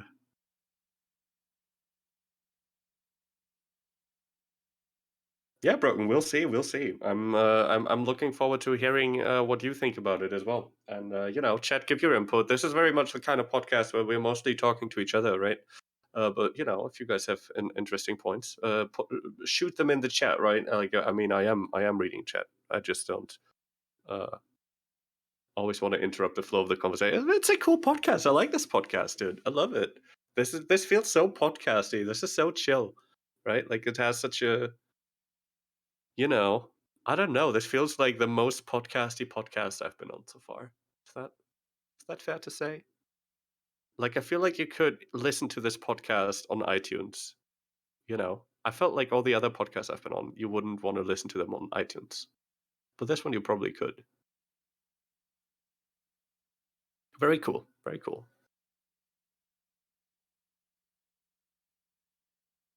The podcastiness level is pretty high. Yeah. I like this stuff, honestly. I like this. This is a format I really enjoy as from the content creator perspective, I guess. I fucking love being on podcast, dude. It's fun. You don't need a script. It's like you can have the conversation without all the work that a good YouTuber would have to, right? If I was a good content creator, I'd script my videos, I'd think about what I say. I don't have to do that. I just talk shit, right? I say whatever you want, right? And Deke is a great guy to argue with and then have a conversation with. Very fun. Very cool. Also, I think the first time I'm doing this one-on-one interview style podcast almost. That's cool. That's fun. Should come and hang on our podcast. Yeah, I mean, give me a heads up, Merrick. If you invite me, I'd be happy to be a guest on your podcast. Absolutely. First set of abandoned content, historically speaking, is ignorance of existing books. They addressed Boneskin at first, but left Whisper it is. Yeah. I think we'll get to that. I'm not even that mad about the bugs. I am mad about the bugs. That's not my main concern, in a way. You'll hear all about that. We'll be talking about all that. That's cool, Mary. No. I'll be happy to see what that's like, dude. Gotta give that a go. I didn't even know you had a podcast.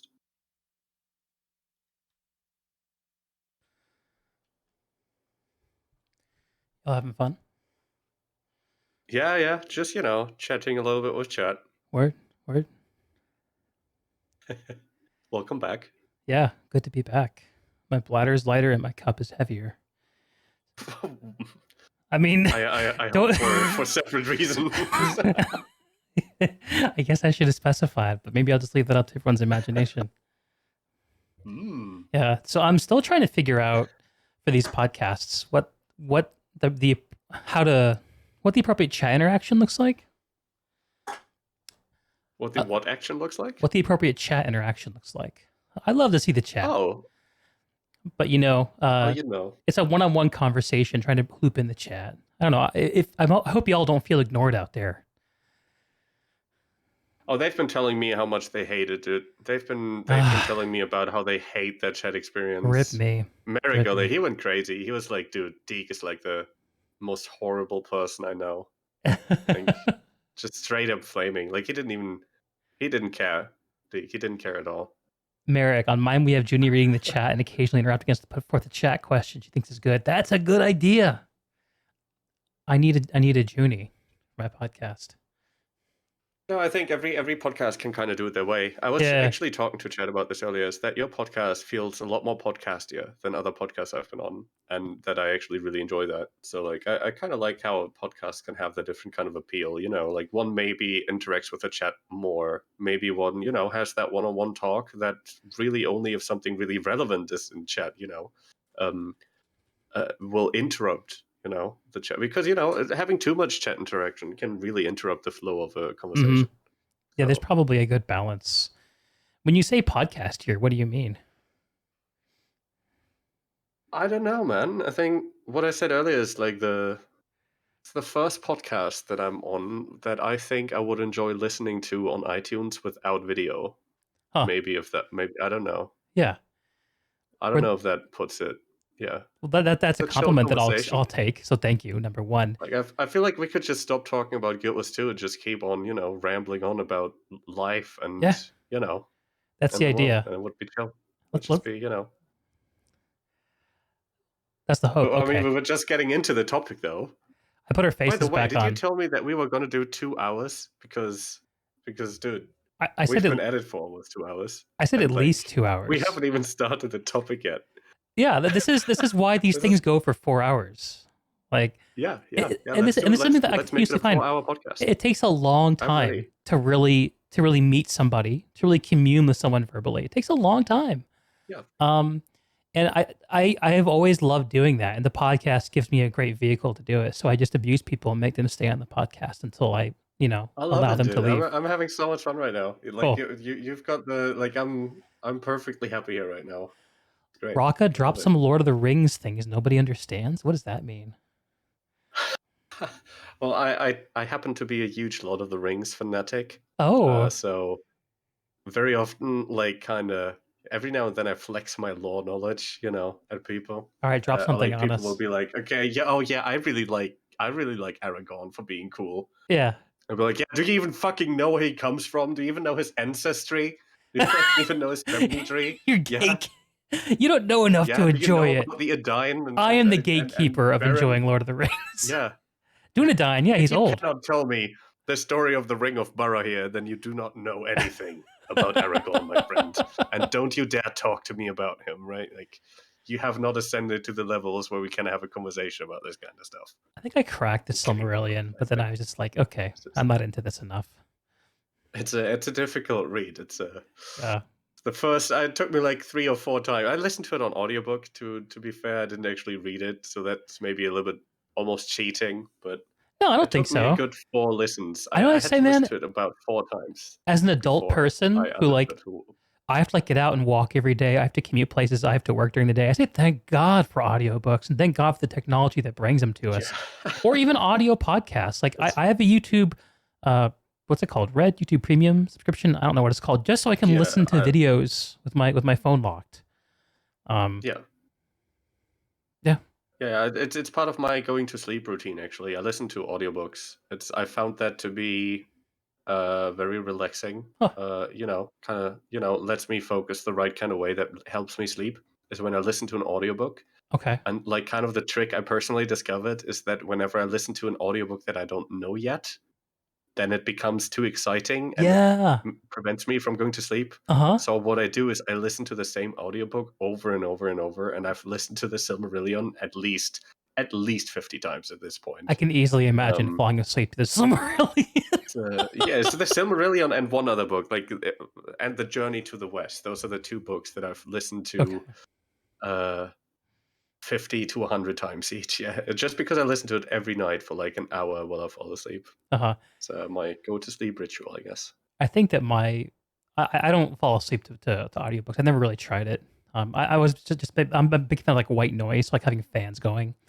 But my wife, pretty much like that. My wife loves to be read to when she can't sleep. And our go-to over the years has converged on the James Herriot stories. Are you familiar with those? No, I actually don't know them. So James Herriot is a pseudonym for a mid-20th century English veterinarian and writer who chronicled his experiences in a series of short stories, all about being a vet in Yorkshire, England. and All right. they're Okay. these charming little stories. And I just open up the book, digitally, because fuck having a real book Mhm. these days. And Paper? Fuck. within a page or two, no, there's nothing wrong with it. It's just a matter of convenience. Yeah. No, I get it. Yeah. I haven't read a physical book in probably almost 10 years. It's funny because I used to be a huge reader. As a teenager, I Mhm. read literally hundreds of books. I was a huge fantasy book nerd, actually. Like, had entire shelves filled with them. Mm-hmm. Like, that was like a real expense to my parents almost, right? Like, Interesting. I had that but then experience too. What did you like? What did you read? oh, dude, like, I don't know. Wheel of Time? Fantasy, mostly fantasy, and I was a big fan of historical novels. I Okay. liked when it like played in medieval times, and the story was about a young uh, A a young farmhand that becomes glassblower a in knight. Venice Okay. somehow boarding the ship of Columbus or something. Uh-huh. Like it was just like a novel, like I don't know, like an adventure story, but it was Historical set in fiction. Yeah. historical context. I found that cool. I like medieval times. I like the high fantasy shit Mm-hmm. today. That's if there was a story about a cool story about like that had to do with like monks and the Catholic Church and like and knights and shit. I love Mm-hmm. that stuff. Mm-hmm. I found that cool. Um, yeah. And has that changed over the years? I don't read anymore at all. Like Why? since I don't know. I lost touch with it. Yeah. I think there's a good portion nowadays. That what you said earlier is like I work daytime. I don't want to use my brain Mm-hmm. too much in the evenings. Mhm. When I chill out, I watch Trailer Park Boys. It's Okay. my go-to series nowadays. It's just because I look for stupid TV, right? I've really started to understand why people watch reality TV, Mm. because And what is it that? just lets you turn off your brain, sit back, and just you know, Really? and it doesn't really matter what you watch anymore as long as it doesn't make you think too much. Reality TV always agitates my brain. Maybe I don't work hard enough. I don't watch it myself. It's just like it makes me understand why people watch stuff, right? I get it. I get it. Because I used to watch that stuff and be like, oh, that's stupid. Yeah. Why? But now Yeah. that like I start to understand, wait, there's like a whole thing to watching something stupid just Mm. because you don't have to think. I like stupid stuff Yeah, too. Like it's absurdist stuff. I'm not that familiar with Trailer Park Boys, but like you talk about watching content to kind of relax. My wife has watched. I've seen her watch Gilmore Girls. okay. Yeah. Probably at least through eight or nine times during the course of our relationship. And when she turns it on, she's almost never looking at the screen. It's just like It's on in the background. You don't it, have to think about it, and it just kind of relaxes you, right? it's kind of a baseline. Yeah. Anyway, I've but watched yeah, Trailer Park Boys. the reason I asked you about why things have changed for you over the years with reading is because I had the same thing experience you did. When I was a middle school and even into high school, I was a voracious reader. I read all the Wheel of Time books up until a certain point when I caught up to Robert Jordan, and then I put them away forever, and I could never come back because it's way too much to get caught back up on.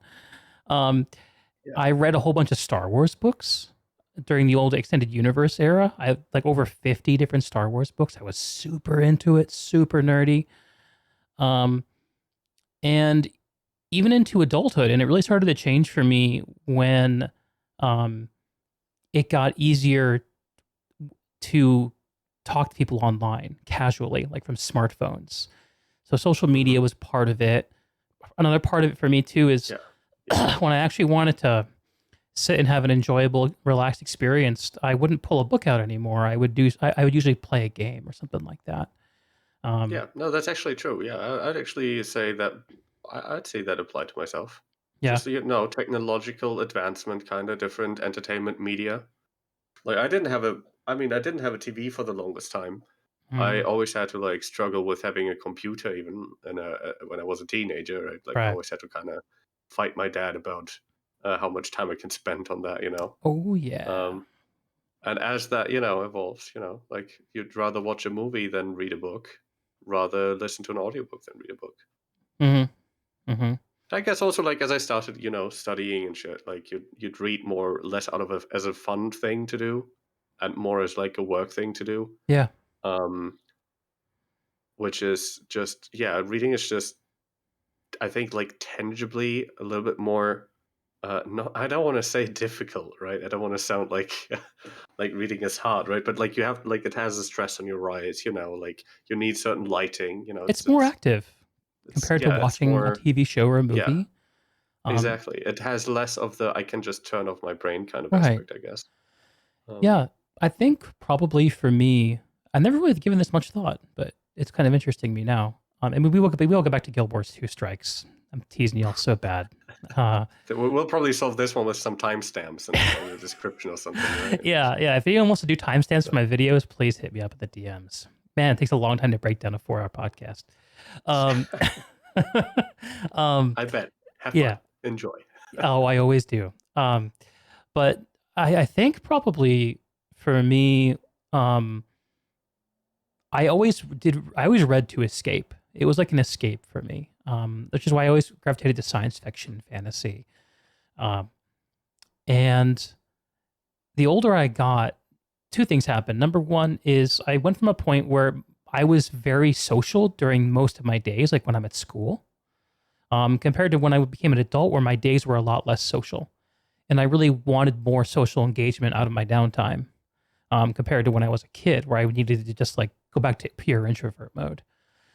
And another thing too is I also, I started to realize that I wanted to do something that was a little more like creative.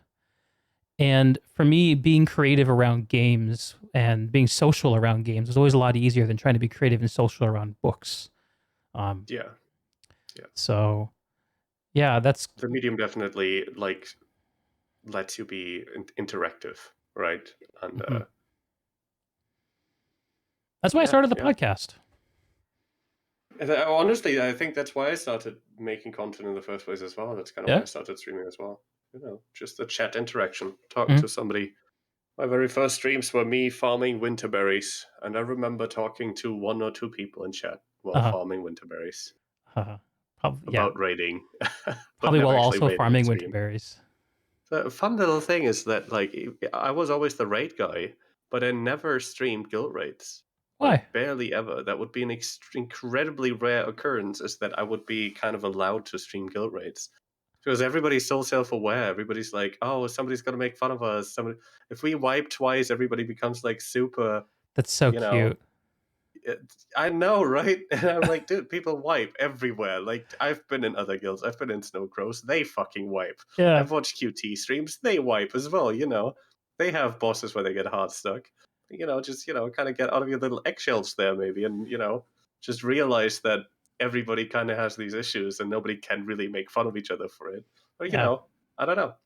Or something I would always just pug because people didn't want me to, I don't know, to stream guild raid. Every now and then it was also because, like, okay, we're working on a record. We don't want to give away our strats yet.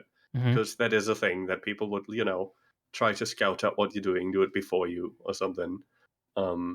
Or, there's a lot of rivalry or used to be going on between speedrun guilds. So, like, if people would find out you're working on that boss, then that would be a reason for them to maybe sit down and do that boss as well, just so they would kind of, be able to show you up a little bit. Yeah. Bring out a better kill right after you've done your kill, sort of. Didn't happen as much. It's not that bad. Maybe I make it sound much worse than it is, but that kind of stuff did happen. That was like I love it. The competition. Actually, there's like a whole period of time where you can really look at the release dates on some of my records and the release dates of a different guild's records of similar bosses. And see where people were and just doing see, like, counterintelligence. I wonder what their reason was to retouch that was. I wonder. Yeah, interesting.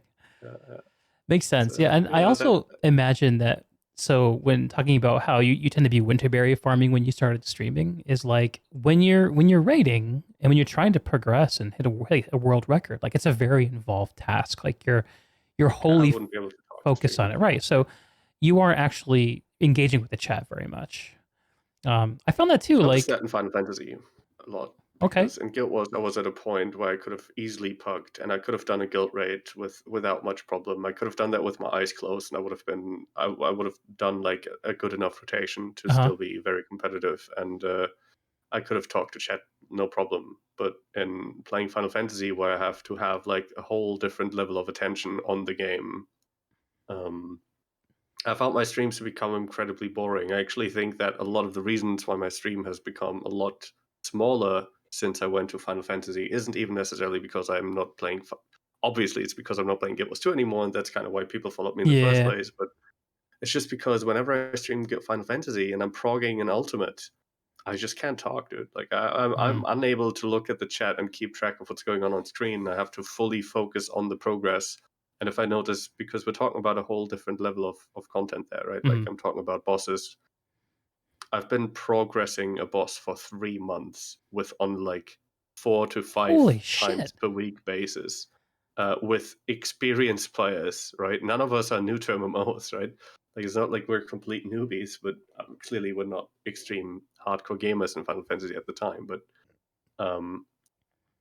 3 months. and when you're like in that kind of environment where okay, it's taking so long, it's like taking a toll on people. If I hold back the group because I wipe too difficult mechanic because I look at chat, I would feel really bad. Yeah. If you're with a group of people, and how big are the raids in Final Fantasy? 8 men usually. 8 man. Oh, even less than Guild Wars. Interesting. Yeah. So yeah. another factor, by the way, like a lot of people, like I think, say that that's one big reason why they do better there than in Guild Wars 2 is because one of the biggest hurdles to get into a raid in Guild Wars 2 is finding 10 players, is finding 9 other players than yourself. And having just 2 people less to like have to schedule around might actually be quite a much bigger impact than one might think, even, right? It's kind of an interesting side note. What's the right size? Yeah. Yeah, it probably depends on your game, right? Depends on your game very much, yeah. What were you just laughing about? Nothing. Oh. No, it's not all about the size, Deke. It's the game does matter. Your game, you don't sweat the technique, dude. It's like, I missed the penis joke.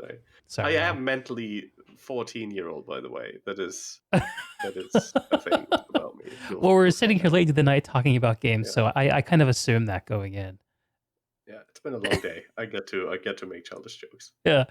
No, it's all good. That's part of the bargain. I'm interested though. That's what I came to this basement for. Yeah. Why else? Why else slum it up here in this dirty ass dusky basement side?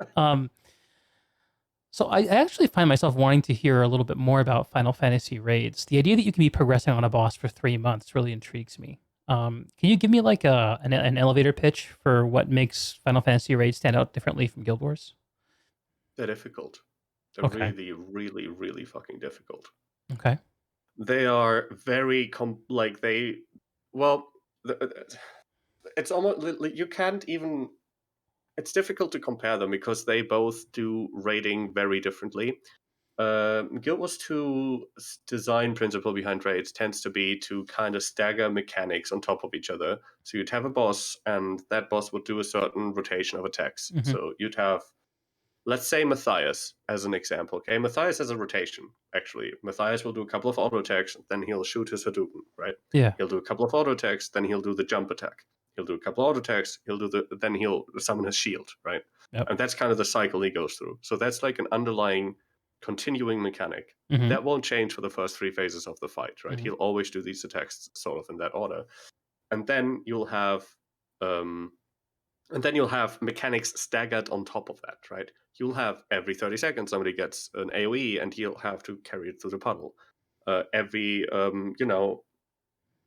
certain time interval, somebody will become the sacrifice. Every 20% of his health bar will cycle into another phase that kind of changes how another mechanic that staggers on top, right? Then you'll have the water phase. So it's like a bunch of mechanics that stagger on top of each other.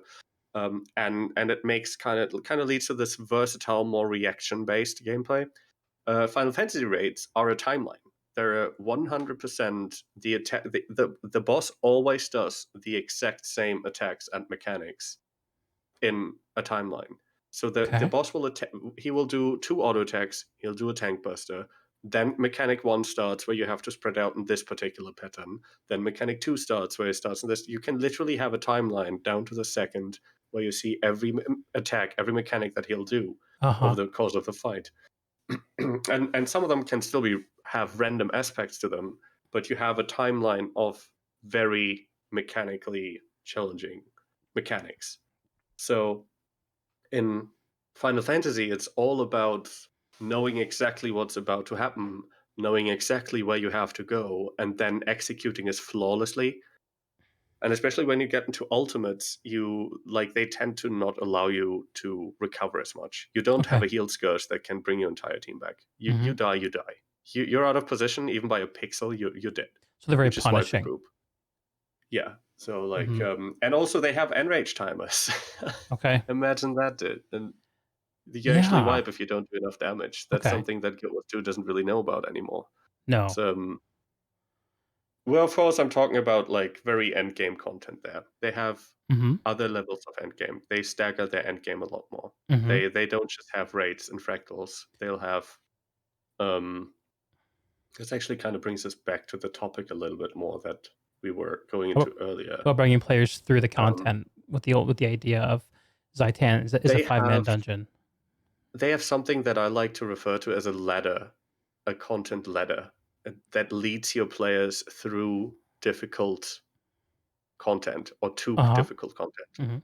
So, really, let's just really run with that metaphor of a ladder.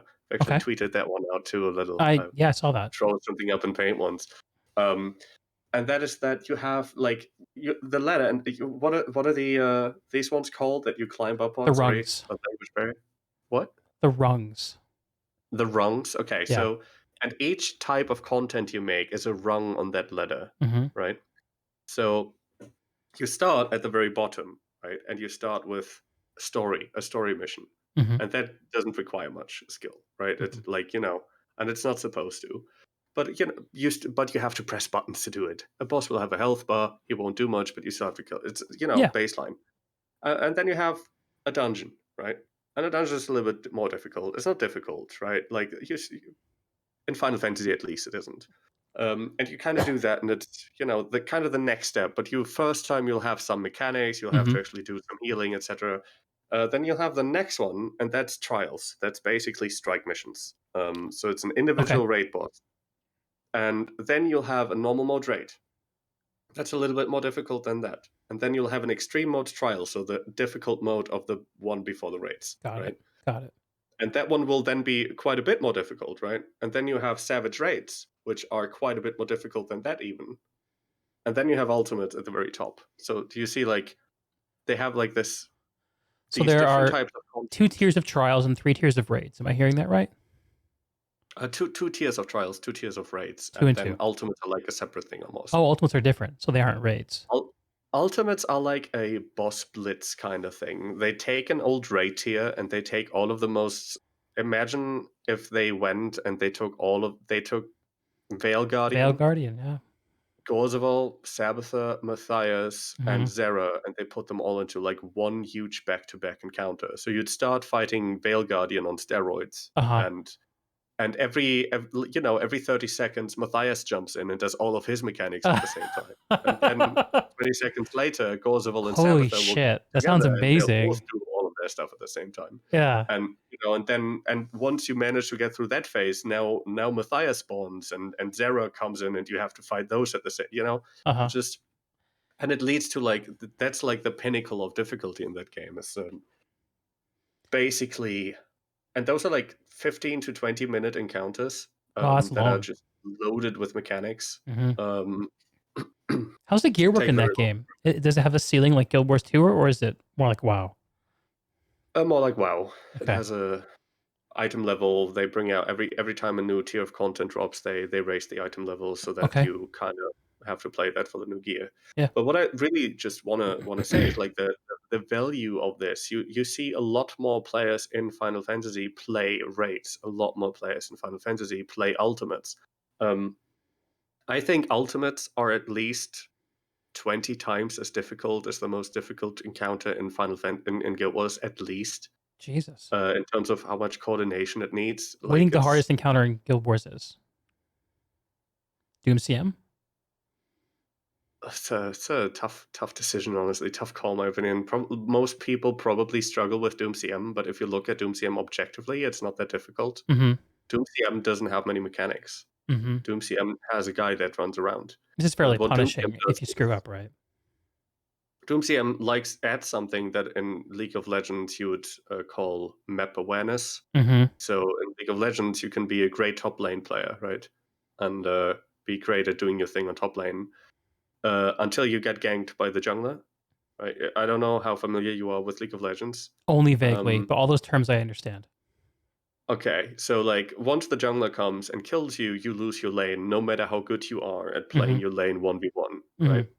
And that's what Doom CM does. Doom CM forces you to kind of take your tunnel vision off of your skill bar and the boss itself, and forces you to do to focus your vision around you in the room. Right. And I think that's something that Guild Wars 2 doesn't do very often, and therefore players are just generally not good at it. And so the boss itself isn't really difficult mechanically. Like, what does he have? Every 30 seconds you have to go into a green AoE. Come on, like it's kind of I a beat joke. him, so how hard can it be? Yeah. No, no. I mean, it's still difficult, right? But like, Yeah. if you just look at the mechanic of that, all of Doom's mechanics combined are like the first 20 seconds of an ultimate. Yeah. In terms of mechanical challenge, in a way, you know. I think what makes Doom how it seems to CM me. so hard is that Guild Wars 2 players are playing it. And I don't mean that to roast Guild Wars 2 players, You because I didn't say that. I didn't say that, chat.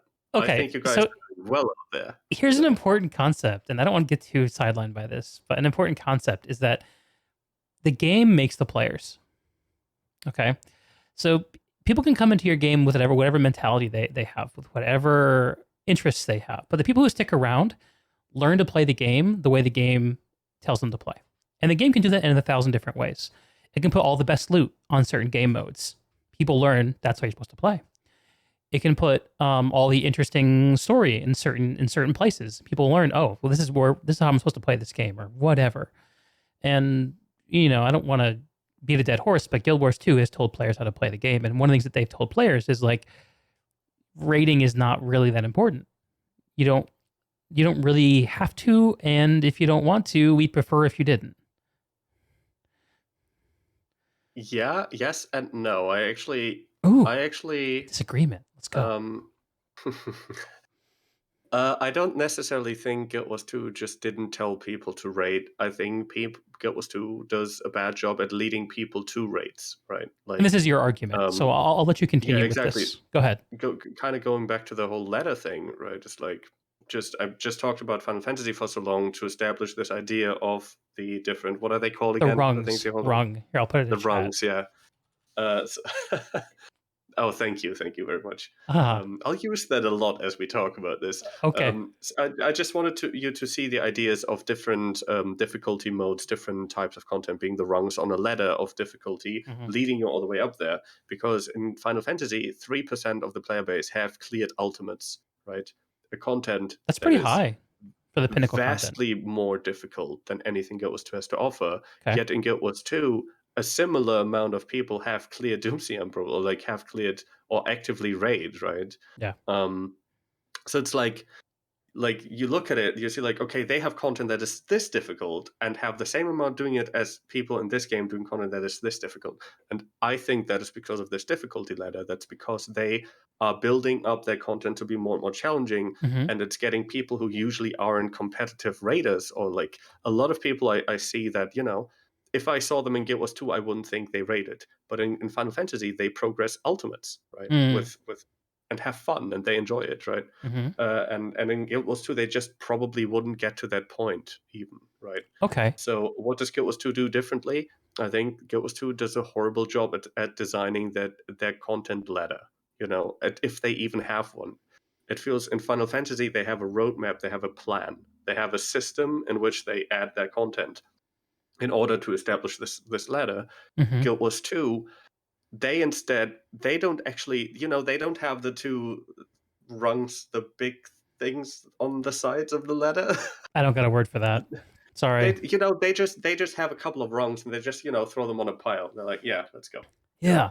Well, it seems like What about that? what you describe with the ladder rungs in Final Fantasy is like there's a progression of similar style content, um, group PVE content. Whereas Guild Wars seems to take an approach of like we want to identify different interests and create like a content lane for that interest. So the idea of the 5-man group PVE content, the 10-man group PVE content, the small scale PvP, the large scale PvP, or world v world, and there's no rungs really within those lanes. And they're different, and they're also terribly paced, you know? For example, let's say, do you think a dungeon does a good job of introducing a player to PvE? No. Do you think a dungeon is a good first step, or will you, as a new player, probably get stomped quite a bit? And then, as an experienced player, you'll think like it's horribly easy. Yeah, dungeons are a problem. Everyone knows this. So, let's say dungeons are the first prong. Are they actually a good prong to be down here? Are they where you first step your foot, or are they actually kind of high already? As really from the beginner perspective. Well, if you put so when you describe the rung, you put the story experience as the starting point, right? And if you look at Guild Wars, like the distance between the rung of open world story content and whatever's next, which you could call dungeons, maybe like tier 1 fractals, is a very big jump. And mainly it's because I would argue the story ladder is like 6 feet underground. Yeah, exactly, right? Like you literally have NPCs next to you that will eternally rescue. You cannot fail it. They will kill the boss for you if they have to. Right. In a way, right? There's zero punishment. And then you do have some open world that takes it up. You have Heart of Thorns that takes it up a notch. And but then once we really, I want to stick to the open. I want to stick to the instance kind of because I think the gameplay is just so different. Like dungeons aren't a good first prong, a good first rung. Fractals are kind of a decent first rung, but even they have like it's more like all of the different rungs that Guild Wars 2 has created. They differ so much in how you play them. Like the gameplay in Fractals is so different from almost dungeons to raids, etc. Yeah, it is. It's hard to have like this coherent string of difficulty that people can work up on. And Fractals are trying to do it. But fractals are also not doing a great job at it, I think. Like the low-level fractals are incredibly, incredibly easy, and then CMs are like more difficult than raids, right? Yeah. It's like there are too many rungs almost for fractals. And that's where my frustration comes from with strike missions, because strike missions were the idea of let's take open world event and raids, and let's add a rung in the middle, right? And let's actually intentionally add that rung to be that connection between those two types of content, and actually do something that has real sense and an idea behind it, right? But then they kind of like the things that they didn't go back on intentionally, it seems, they just straight up failed at, they just did such a bad job of it. And now it's being dropped. And I think that was such an important rung where it was, that it, like me looking at it just kind of frustrates me so much because that was such an important part of content, honestly, strike missions. And it could have been so good and it could have led to so many good things. But it went wrong in a lot of places and they never went back to fix it. Like they do so often with so much content, right? They never went and actually looked at it and did it properly. Instead, they kind of just, again, they made a rung that was intended to be in a specific spot and have a specific purpose. But instead of putting it in place in the ladder, they just threw it on the pile together with the other rungs that they never placed in the ladder. It's like there's no one actually like taking care of the entire ladder. The company only works on any rung at a time, and exactly the sense I have is like people come and go, teams change, and the continuity of leadership about what the game should be and how people should play it is a bit lacking. Yeah, you just feel like they don't have a system behind the content they introduce. It feels like Guild Wars 2 is that kind of company that they'll come up with a cool idea and they'll all be like, oh, that's an amazing idea. I don't think anybody's ever done that before. Let's do it. Let's go all out. And it doesn't fit anywhere, right? It's completely out of the whole game's spectrum, kind of. they'll throw it in there, they'll see how it does, and eventually that thing will have some problem, but they're already on to the next hot idea that somebody has, Yeah. like, and they don't actually go back and try to make it one coherent product. The thing that always bums me out is when they find something that is good enough and they keep making new stuff for it, but they never change it. Like the Living World formula, which was, in my opinion, such a good, it was great for season 3. Like it was just great. Yeah. But it hasn't meaningfully evolved since then. Raids 2, I think, also kind of fell prey to this too. 8 raid wings. How different is Wing 8 from Wing 1, really? And they failed, and they had opportunity to change up that format. People have asked them to change up that format through difficulty modes. That's probably the most prominent request the player base has from ArenaNet in terms of raiding is difficulty modes. That's one thing I would have asked them. That's one thing I think that they really missed in strike missions, by the way. Difficulty modes should absolutely mandatorily have been in strike missions, and not putting them in strike missions, I think, actually vastly diminished the how good that content was set out to ever be able to become. Not giving it a difficulty mode actually hard gated how useful that content could be. Can I get into that right now, or are we still talking about something else? I would actually love if you'd also add into that, like as a lead-in, like pretend like I've never done a strike. Actually, I've only ever done the strikes that were part of the story missions. And tell me what they are, and for everyone else out there too. So strike missions are first and foremost an individual boss fight in an arena. They are supposed to be raid bosses, like raid boss-like, but outside of an explorable instance, and just an arena with a boss and nothing else. And they're supposed to bridge between, and they were intended to bridge, and they introduced them with the intention of bridging the gap between open world and organized group. Is that something that ArenaNet actually said? Yeah. Okay. I'm pretty sure they did. They at the announcement thing where they the Iceberg one? Yeah, the one with the 48-hour lead up to it. I was there, man. I don't remember them saying that.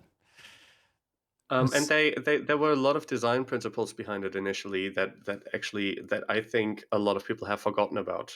Do you remember that strike missions had a queue, like had a hot join system? Yeah, is that like do people still use that? I have no idea. Do they? Yeah, no, they don't. They just use the LFG system? No, why? Have you ever? Yeah, people use the LFG system, but it used to have a straight up. Okay, you go to the gate and you say you just join a group now.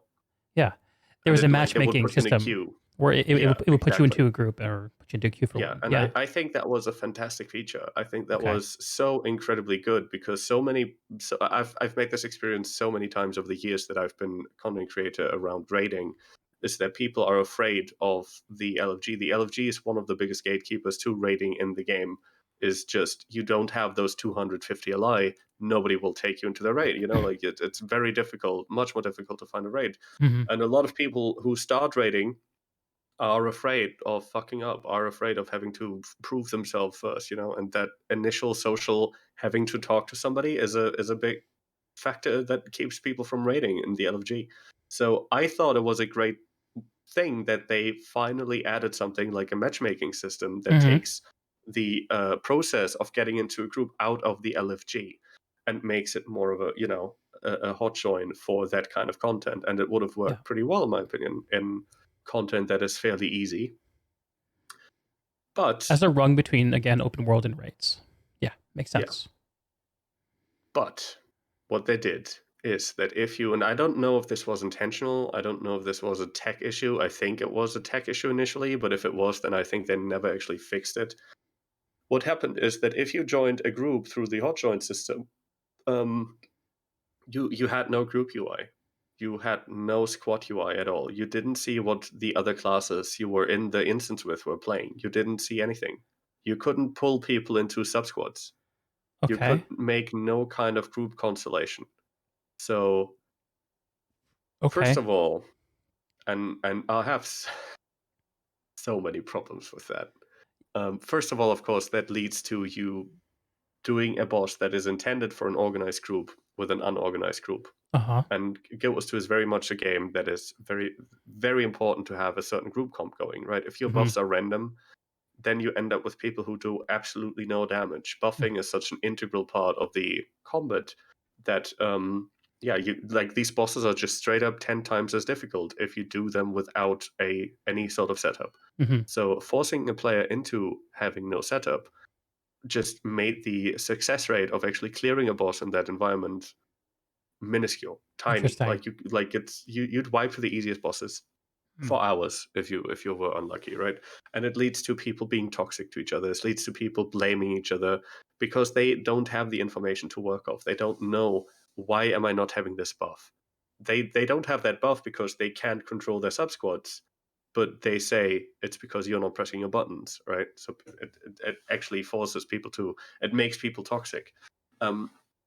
But on the other side is, why do you make content that is supposed to teach people how to play together in an instanced environment, Right. and then take away every tool that they have to play together in an instanced environment? Like, why do you put people? Why do you make content that is aimed for people to learn how to make a sub squad and how boons work and how the value of having that? Yeah.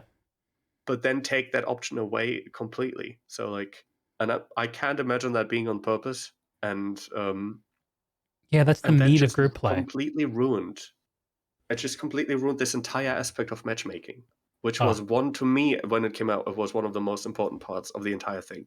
That's what I thought Like, about it too. When I learned about it and saw videos about what they were doing, I thought, okay, this is like a drop in, drop out with one raid boss experience, and hopefully they'll tune it right. I didn't even know that there was a UI issue there. That kind of blows my mind. If it was intentional, which I'm hoping it's not, as you are, it makes me. yeah, The thing it makes me wonder is, and was it supposed to be an on ramp to doing like world bosses? Like what? Because to me, and you would think, yeah, go ahead. that would be such an important part that they should have fixed it, Hmm. right? Like that's one of the most important like that's like a defining feature of strike missions to me, is the ability to hot join, and taking it away from the LFG and taking people out of this potentially rather toxic environment Hmm. that makes it difficult to get into it. That to me was a very defining feature of strike missions. And without it, like from the get-go, this was the first strike mission already had this issue. They never fixed it. So like from the very first time they launched a strike mission, they immediately fucked up one of the most important parts about them. Mm. And I think that's just terrible. That's just, I don't know, man. Like what is going on there? Like that's almost irredeemable. Like, nobody saw this. Were they unable to? Like, Yeah, it's a head I'm getting scratcher. frustrated a little bit talking about this. Like, Yeah. So the UI, huge issue right out the gate. It's not an effective. It's not an effective rung on the ladder up to raids if it doesn't Yeah. look like a raid. If you can't understand the way raids are organized. why do you try to teach somebody to drive a car and put them in a car with no wheels and no steering wheel? Hmm. It's like they can't learn to drive like that Yeah. if you don't give them the material to drive with, right? Yeah. Like, so They'll learn how to sit in a car, um but not how to get anywhere. yeah, exactly. Or like, and anything, right? Like, you can't teach somebody to ride a bike and give them a rock to sit on, Hmm. right? Like, um So okay. Other than so UI yeah, issues, though, that's what else? the next thing I'd say is probably how do I start that one? I'm actually going to start this from the perspective of difficulty Hmm. settings. What difficulties? I'm going to jump to Final Fantasy as an example. Okay, like, in Final Fantasy you have baseline mechanics, like a stack marker. You have the same thing in Guild Wars 2, right? You Mhm. have a green circle, usually means stand in it with a certain amount of people. Mhm. And they probably do a little bit more of that. There are certain markers that just, the eye above the head in fractals. Yeah. That generally means look away from this while he's doing this attack. Yeah. That's a Final Fantasy mechanic. Oh. It's one of the baseline mechanics from Final Fantasy. It's like if a boss has an eye above his head while he's channeling an attack, that means you have to look away. Yeah. Simon And, says. Mhm. Yeah. And like when everybody gets an AoE around them, that means spread up and have Yeah. a certain distance to everybody. So these are like what I would like to call baseline mechanics. Mhm. And these are repetitive mechanics. These mechanics come back in bosses. Mhm.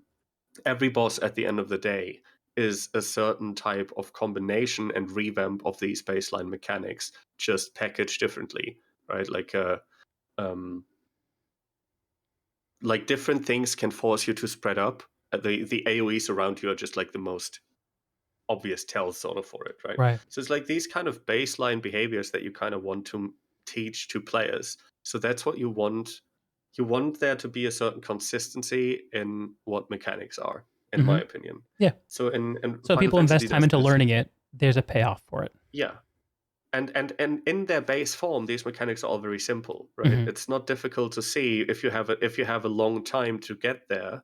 There's a stack marker. I have to go into this, right? And they actually did this. The one thing where I give them credit for in strike missions is they did this on Whisper of Jormak, that has a green AOE around him that has these arrows that point inward, right? Mhm. That's like a mechanic from a raid that they took and they adjusted to make it more visible, right? Mhm. And that's what they should have done. That's what it should have all been about, right? But that's an example of that. So they should have had these baseline mechanics that are similar to raid ones, but have a much longer, easier tell, right? But then on the other hand, are punishing when you don't hit them. Right. You should have a long time to realize that you have to dodge this AoE and then dodge it. But if you don't dodge it, you should die. You should immediately die and have to Yeah. restart. Yeah. It should be easy to avoid it, but it should be Punishing to punishing avoid. so Mhm. that you understand that you have to actually do that mechanic, right? Okay. Yeah. And that's kind of, I think, how that should teach, right? How a mechanic would be taught to you effectively. And is that what Final Um, Fantasy does? More or less? Pretty Okay. much, right? Okay. Like, I mean, you don't necessarily immediately die, right? It's not like it will immediately wipe you, but It puts you in a you'll very die. compromised position where you probably lead to death because things compound on each other, right? There's never just one I mechanic. mean, of course, Guild Wars 2 also has the downstate, which kind of Yeah. like cheeses how punishment works in the game a lot more. But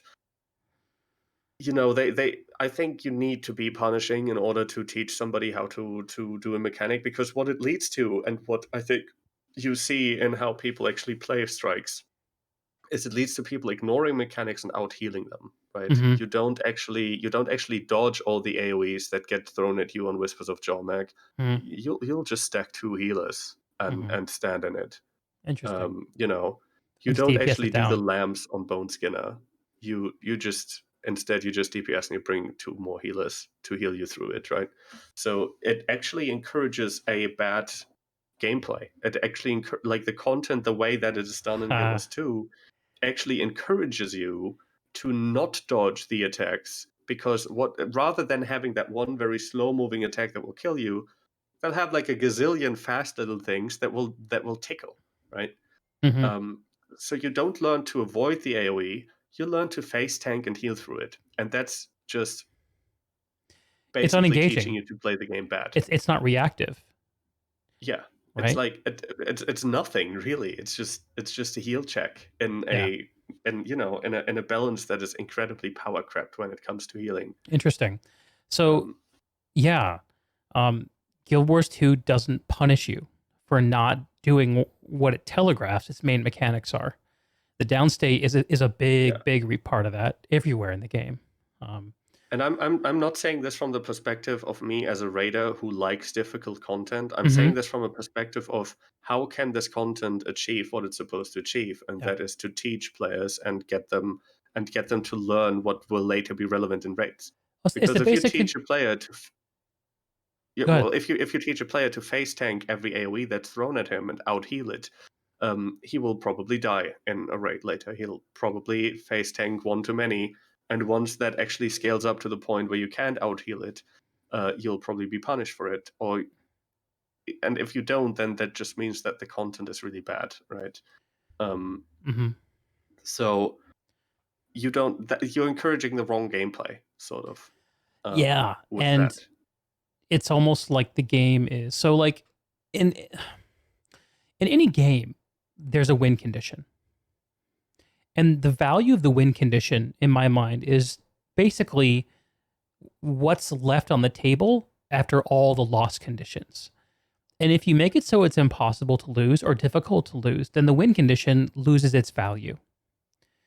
And even if, and which is why, like, if you do Veil Guardian 1,000 times, the 1,001st time is not like, yay. It's like, all right, was that worth my time? Maybe not. Like, it doesn't feel rewarding because the chances you were going to lose were not high. The chances you were going to win were high, and so when you actually win, it's not that great.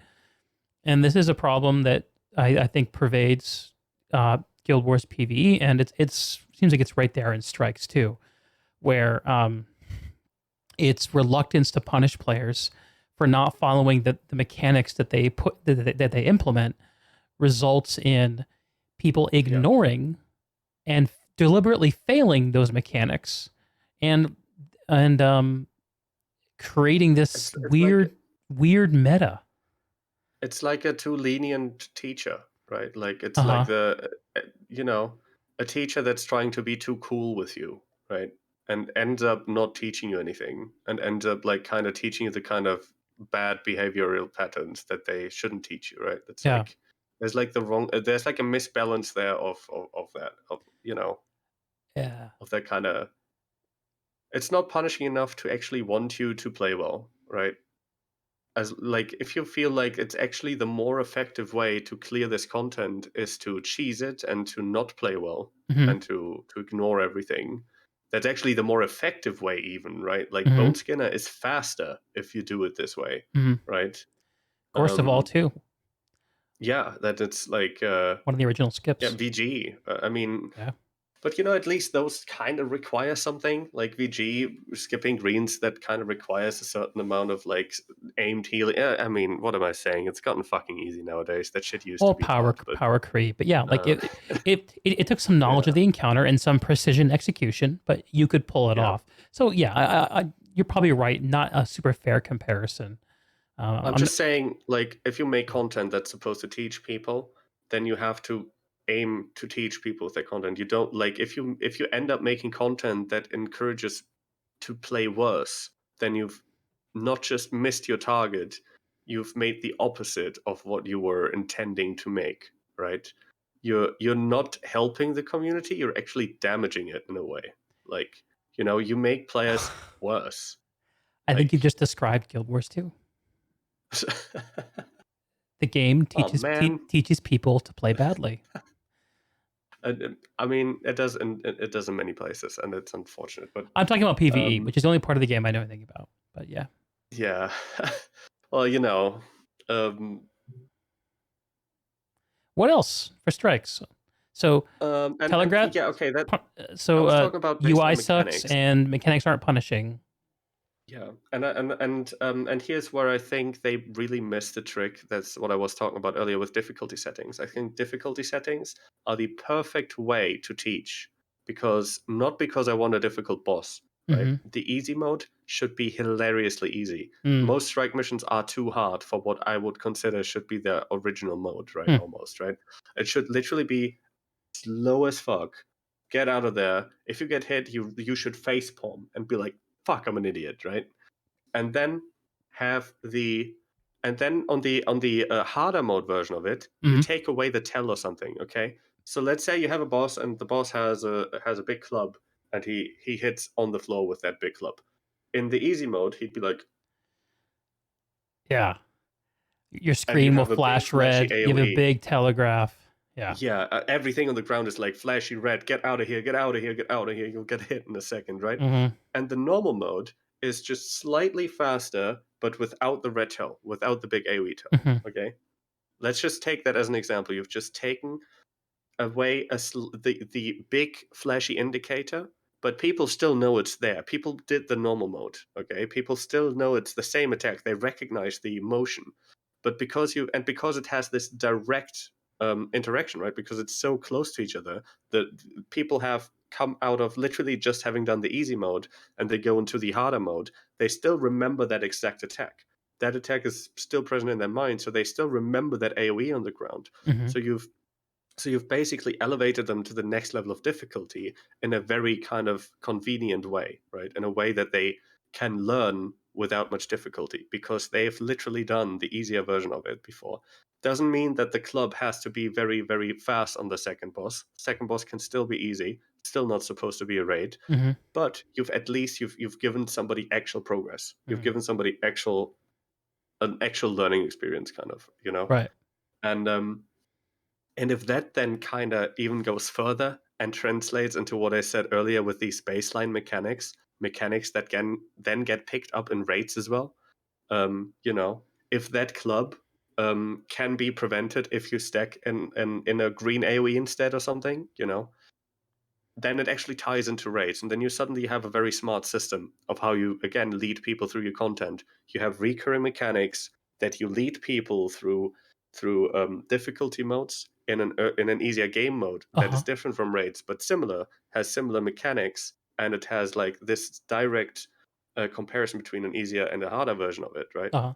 Um, and that would actually lead you into a raid. That would teach you how to play the game on a mechanical level. You know, it would teach you, okay, avoid AOEs, and sometimes AOEs have a tilt, sometimes they don't, right? Mhm. And actually, maybe on a mechanical level, teach you how boss mechanics look like, what the Uh-huh. game mechanic is based on. You know, like AOE bad.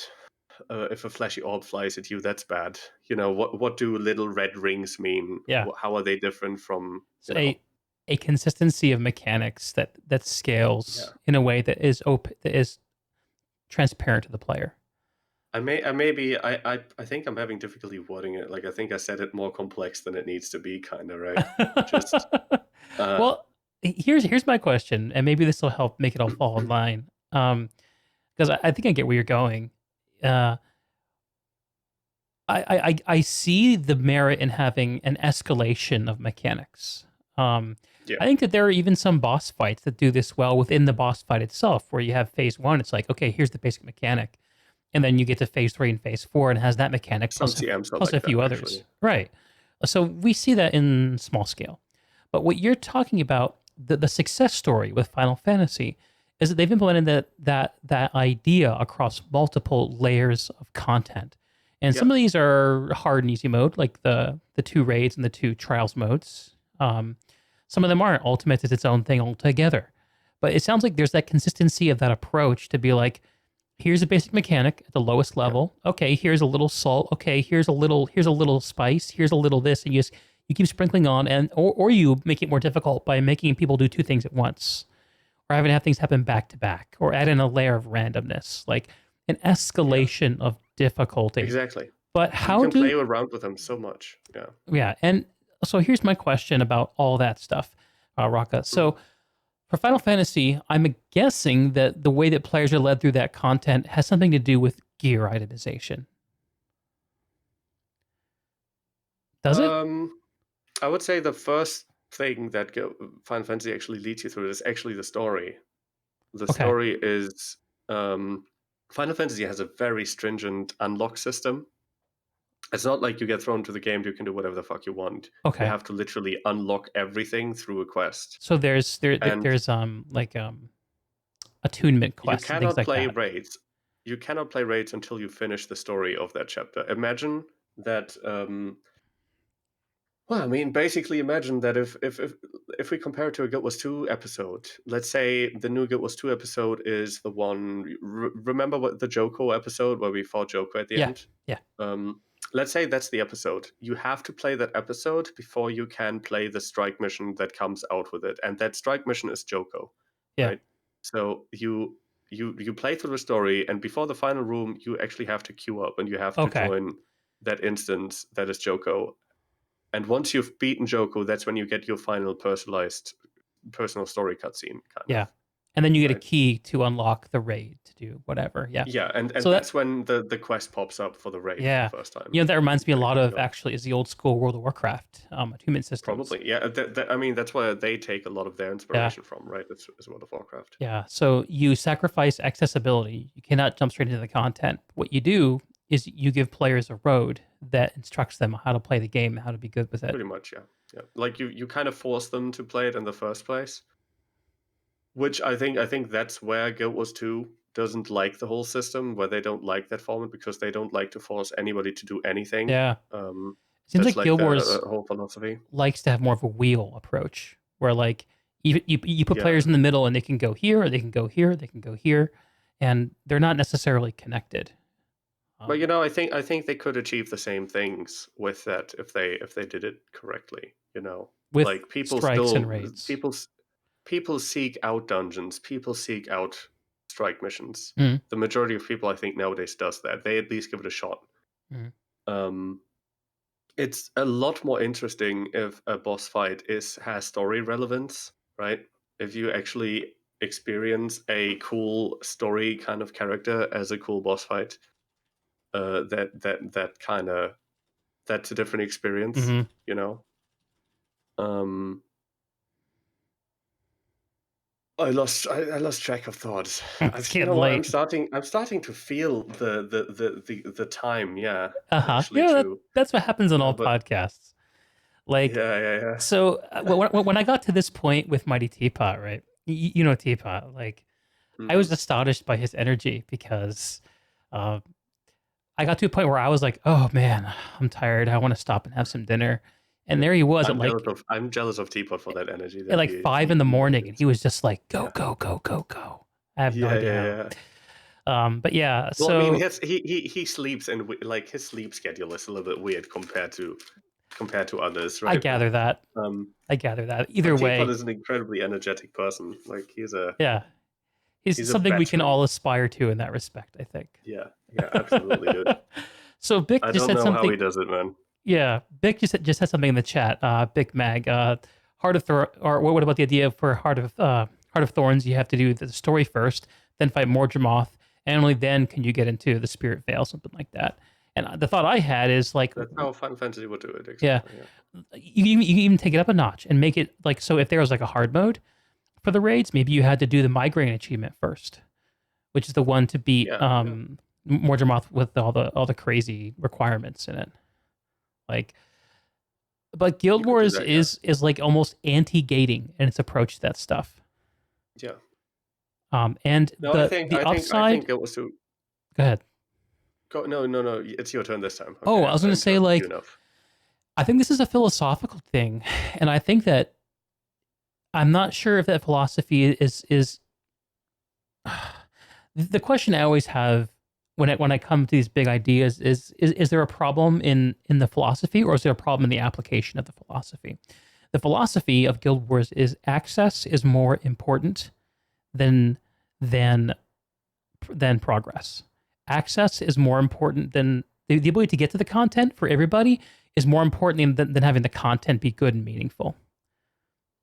That's a really interesting question. That's a really nice. I like that question a lot. Yeah, and because that's I would actually agree that really often it is actually the application of their philosophy. Like their philosophy isn't bad, but the way that there are some philosophies that they will stick to death, right? Like never force a player to do anything, right? And they will rather see all of the PvE scene die than make a story boss a cool raid boss. Right, yes. Like, even though they've kind of done it in the past, I guess, and then threw it away again. But like, if we talk about like Wing 3, for example, and like the story implications that had, or Wing 4 actually even, but they will stick to that like a coffin, right? Like it seems to be a core philosophy for Guild Wars 2. The weird thing is that we saw things like the Heart of Thorns release, which really took a different philosophy altogether. And then we saw them come back, and they stopped talking to us. And then raids are sort of there, and then strikes are kind of here. It's the same old story. What is actually... Guild Wars 2 does a bad job of showing players what they can get out of the game. Yeah, where to go. They lack, and the thing is, I don't think that a core philosophy to say that you don't force anybody to do anything, that doesn't have to automatically mean you can't give people direction. That doesn't mean you can't intertwine story and dungeons. You can't intertwine story and a trial. You can. I think you can still do it in like a light manner, sort of like how Guild Wars 2 not having a trinity doesn't mean that you can't have tanks and healers. Yeah. You find an amalgamate of the two systems. You find something that works in terms of your game, and they could have done that. Mm-hmm. And I feel like they sometimes don't pay enough thought to that, or like they could do better on that if they really sat down and got nitty gritty about it. They Mm-hmm. could. Mm-hmm. I think there have been a lot of community ideas about this kind of stuff. They're still clearly experimenting with this kind of stuff, right? I mean, strike missions are an experiment of this. Strike missions Right. are taking a story boss and making him into a instanced group boss. They didn't go as far as to immediately make that story boss an instanced group boss. That's what Final Fantasy would have done. Final Fantasy would have never had you in that instance alone against the boss with an NPC. Mm-hmm. They would have forced you to queue into the boss fight, and that would have been your final story fight. Yeah, like the old Zaitan fight. Yeah, so Guild Wars 2 doing it this way is pretty much them experimenting around with that same format and doing it in the Guild Wars 2 way, which is great, which is awesome. They should do that, right? Mm-hmm. I fully encourage that. Just do it well, and Just don't do it drop well. it the second that you fix the actual issues and maybe Yeah. recognize the big issues. Like, how is this UI thing not being recognized as one of the biggest issues about it? Baffles me. I don't get it. Right. It would have been if I had been, this is kind of a dick thing to say, right? But if I had been in charge of the group of that development team, right, that would have been the first thing I would have pushed everybody to do, right? Like, and I would have been sitting in meetings, giving people a tough time about how is this not fixed yet, kind Mm-hmm. of, Mm-hmm. because to me that would have been such a priority about the entire project. Right. Yeah. It really paints a picture that I hate to talk about because it's a very bad picture. It's a picture of a studio that does not know what it wants, where direction changes constantly, where maybe you have some people who stand up and say, hey, I'm going to do something really cool. I have this idea for strike missions. I'm going to take this to management. They're going to give me a team. I'm going to do this. But then the wind blows a different direction. And then suddenly all the force behind that team that could have fixed the UI issue is gone. Maybe they're let go. Maybe they're moving to other quote unquote projects. Absolutely a big issue. Guild Wars 2 seems to be a game that lacks direction in a lot of places. Like they lack that roadmap that they have, not just in terms of what they're going to bring out next, but like in how their content interacts with each other, and having that plan, having that actual, not a roadmap that you give to players in terms of what's going to happen next, but how are you thinking ahead? How does this tie together? That's kind of mission, and that's what direction is ultimately, right? It's like, what is your long term? What's your battle plan? Kind of, right? That's basically what direction is. Yeah, one of the things I really like to think about with games, and especially games I get frustrated with like this, because really in all the Guild Wars 2 content I've done, I've been exploring my grief about the game because I fell in love with it, and I feel like it hurt me because, well, we've been talking about that for the last however many hours. Guild Wars 2 is an abusive relationship, I like to say. I suppose. Yeah. I mean, you always come back, but you know until you don't. Your family sees the bruises, Yeah, like, I mean, people see the signs. It's been like a couple years for me that I spent more time talking about Guild Wars than playing it. And I think to being a content creator in Guild Wars 2. Yeah. Like every content creator in Guild Wars 2. Yeah. At some point, it's like. Well, I mean, there's definitely a certain truth there. And one of the things I've been thinking about a lot as a creator, and not just for Guild Wars but for any game, is the idea of promises. And so the idea that promises that are made to players by games, but in the way that they present themselves. So I talked earlier about, this Planetside games problem, where it doesn't present itself sufficiently as being a game that's hard to learn and hard to be successful with. It doesn't paint the picture of an actually punishing experience, which is what the game actually is. And there's good stuff there to be had if you can accept that reality. And with Guild Wars, there's been a lot of messaging over the years about what the game wants to be. I think that the strongest message we've seen is this anti-MMO message, and this message of access and the ability to be in an MMO game without all the MMO bullshit. But then we've seen periods of time where they've gone deeper into the MMO bullshit, like raids and difficult open world stuff. But where I feel like we have to define what MMO bullshit is. Right. Because I think what they wanted to get rid of, for example, is quests. Traditional quests where you just, talk to an NPC, run from A to B, pick up 2, kill 5 boars, and deliver them back to the NPC, right? That's the MMO they wanted to get or rid unengaging combat, which they actually did. Yeah. Yeah. Sorry. They put in the right system. But then so combat is a good vehicle to explore this idea through. So you want to be an anti-MMO, so you make a game with actually really good, interesting, engaging, responsive feeling combat. Which if you go back and play World of Warcraft, you see what the other side of that looks like. I know that there are other games that are doing good combat too, but so you make a game with good combat, but then you also want to make a game that's anyone can play the story for. And so because of that, the combat system doesn't have to be used to actually get through the content. And then you add raids. So you have a whole game of people who got through the game with the combat system being a complete opt-in, opt-out experience. You don't have to engage with the system. I mean, you have to press some buttons, but you don't have to know what you're doing until you get to the organized content. And then we're seeing mixed messages and promises being made by the game. Anyone can play this. You don't have to learn the combat. This game has great combat. If you love combat, you should come play it. Those are conflicting promises. You can't fulfill both of those at the same time.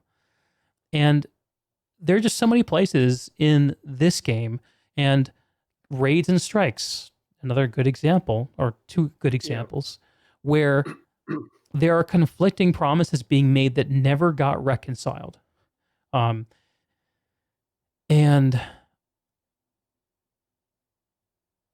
I want to read the book that someone writes about ArenaNet in 15 years. I want to read it. Because I want to know what the fuck. World that I'm not the one to write that book. I want to know what the fuck, man.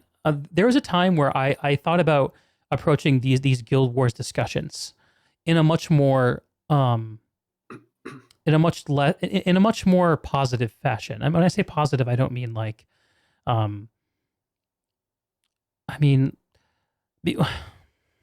No, and I've been there. I think everybody in the Guild Wars let me think about the way I want to is say this. at that point. Yeah. I think you get it. But let me think about the way I want to say this for posterity. Yeah.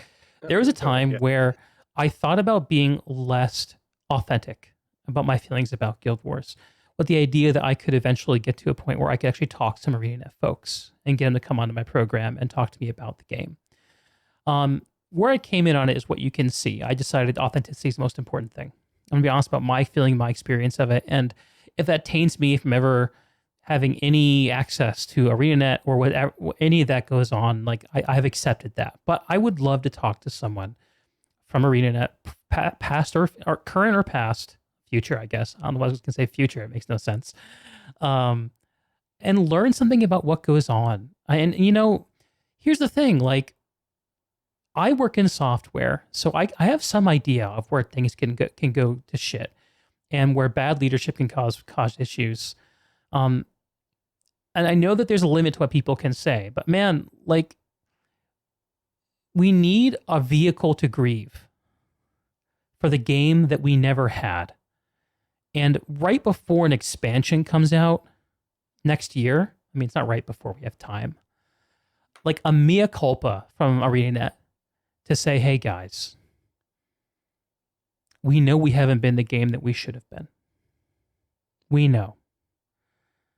We want to talk to you directly about how you feel about. We know that strikes were a good idea that didn't come through. We know that raids got this way. We know that Living World got formulaic. Whatever the thing is, like something that feels like authenticity, as opposed to right now where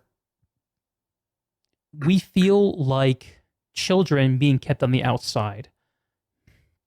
And we never know what's happening, and what we see makes no sense. And the only choice we have is to stay or leave. There's no other meaningful choices to make in the community in a lot of ways. For someone like me and maybe you, I don't know. Yeah, that's we need. You're tackling a. Go ahead. Sorry, I'm just obsessed by this idea of having the reality match the communication. This is actually a big problem I'm working on in my real life, which is making sure that the communication matches what's happening. I was not born a skilled communicator. I'm arguably not skilled now. But the ability to invite people in correctly by reflecting what they can expect and being accountable to those expectations and responding when they don't go well is fucking fundamental in human relationship forming. And we all have a relationship with our MMOs. We all do. With these characters. With fucking Logan Thackeray, I have a relationship. What is the Guild Wars 2 and ArenaNet. Make a joke about the what is the fan fiction thing that they wrote into their game with the Gridlock Rimstone or something? Oh yeah, shipping Gridlock and Logan, right? Yeah, I think that's a great one. It's there's great. Just had to think about that for a second. That's a great field to plant some fanfic seeds in. There we go. We need some fan art being done right now. at the bottom line, what I feel is that I have not been treated as an equal partner, as a fan, as a gamer, and the community in general has not been treated as an equal partner by ArenaNet in forming this experience. And they are trying to skate by on some level of effort without talking to us and hoping that we'll be okay with it. And I think they're terrified of us because they've done such a bad job of talking to us over the years. And talking and communicating can solve a lot of problems that 10,000 hours of development couldn't. Because we're all people who are playing this game. And man, I'm high up on my soapbox right now. I didn't know I was gonna get to this point. But that is where all of this comes from me, and all this discussion about why did this happen? Where did this happen? Why don't they just talk to us, Roca? You're talking about a complex thing, right? And like there's a no doubt. There's a lot of topics that you're kind of scratching at there, right? It's like you're talking about what's their image, talking about what is their communication to their player base. Mm-hmm. You're talking about what is their marketing, because marketing and communication are two different things. Mm-hmm. And what does the game display itself as, right? Like what are their public focuses, right? Because to us the combat is great, but to them, right, like their public focus is clearly not the combat, right? To them, their public focus very much is the social parts, the story. They don't advertise their raids. They don't advertise themselves as the great combat game that they are, right? And when it comes to what I'm totally with you is the communications, right? That's something I always wanted. That one of the reasons why I was looking to become part of the partner program initially when I did is because I wanted that contact. I wanted to give them feedback. I wanted to talk to a dev. I wanted to hear their processes because it interested me. It still interests me today. Then again, of course, I eventually quit that program because I didn't feel like that kind of not just because I didn't feel like that. They do communicate with their partners, but because I never felt like it was that level of communication. It felt like it feels like ANET communicates about the things, and I'm not talking about the partner program here, I'm talking about in general. Mhm. It feels like ANET communicates about the things that they want to communicate about. Mhm. So if you ask them a question about what they at that point are enthusiastic about, like, hey, what about the voice actor of Timey? Isn't that a great voice actor? Mhm. They'll go off on a tangent. They'll hold a speech. They'll grab all your friends. They'll tell you all about that amazing voice acting, Uh-huh. right? But if you ask them about why the fuck are raids not getting developed anymore, right? They'll be silent. Mhm. You won't hear a thing, right? And you just kind of have to wonder to what extent this is the company, right? Like, to what extent can't they talk about this? Because if they told you raids are dead, well, they're gonna lose players who buy gems store stuff. Like, if they tell you something isn't, if they reply in a way that they know will be uncomfortable. I think this is also the thought that this eventually erects in me, right? It's like, if they don't answer me, I'm assuming they don't answer me because they know that the answer won't make me happy. Right? Yes. That's the reason. If I ask why are there no new raids and they don't answer me, I immediately assume that, okay, no new raids. That's why they're not telling me. Uh-huh. Right? So yeah, they tend to rather ignore these issues and say, like, oh, they're on the table. Maybe someday they'll be in. That's the case right now, right? Didn't they say something like, no, Yeah. raids aren't off the table forever, but we're not focusing on them right now? Such a vague statement. It's such a vague fuck It's you kind of meaningless. statement. Yeah. It doesn't answer anything, right? It's like, yeah, okay, cool. Soon TM, it's on the table. The meme will never die. Yes. Right? Yes. So yeah, I very much feel that. Absolutely. You can Yeah. have these conversations, by the way, with devs. I've had these kind of conversations at Gamescom, for example. That's my go-to example. Is like right before Path of Fire launch. That was right before I actually entered. That I wasn't a arena partner at the time. Oh, was I? No, I wasn't. But I got into an arena net at Gamescom. They don't have a stand at Gamescom, right? But what they used to do is they would usually even at the same place, they'd like have a get together, a community meetup, and they'd usually make a blog post about it, and you could not sign up for it, but you could apply to it, and if you were lucky, then you were one of the like 50 people that they'd sent an invite to. Okay. But partners got in. Partners would get an invite Yeah. always, right? I've seen pictures of and those partners, get-togethers. yeah, and okay, yeah. And when I was there, Mike Z was there, who was, of course, the game director for Path of Fire. Actually, I'm not sure if game director is the perfectly correct term, but like he was in charge of Path of Fire. He was like lead design, I think, of Path of Fire, and that was the year before that came out. So of course we had a lot of questions to him, and he was the greatest guy. Like, I had the best talk with him I've ever had. Yeah. With anything about Ghost 2. It's insane. Like, the guy knew everything he was talking about. I asked him questions literally to challenge how much he knows about the game. And he answered them truthfully and informed. Like, I'd ask like the question I'd ask him is, why do consumables fuck with Lupica so much? Do you even know what I'm talking about when I say I don't know what like, you're talking about. Yeah, like, do you know an item called Hylic potions? Do you know how people use like harpy feathers and stuff in dungeons to give them boons or something? And there's like an item called Hylic potions, and that gives you swiftness. And if you and you can just completely break the AI of Lupicus with that. Like, you can if you use that item and place it on the ground while he's doing a certain phase animation, he just gets stuck in his first phase for the entire rest of the fight. Yeah, for no reason at all. Like, it's just janky code or something, right? Just throw the occasional question like that out there. Hey, why do your consumables fuck your AI so much? Like, just because I wanted to see, does he know what I'm talking about? How well does he know his game?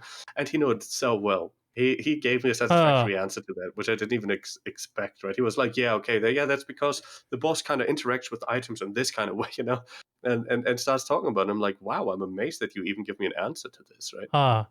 This very edge And case we stuff that had not a lot of the people know about, and he was right there with you at the same level, yeah, if not and we higher. had the best talk. It was Yeah. amazing. I had such a fan moment at the time. Like and that carried on into how I approached my criticisms about POF for the entire year to come, is because I had this guy talk to me, Yeah. be honest about it. He gave me his email address and his in-game name. Like, I still, to this day, I'm like, dude, the fucking lead designer of Path of Fire just added me as a friend in the game, you know? Like, That's cool.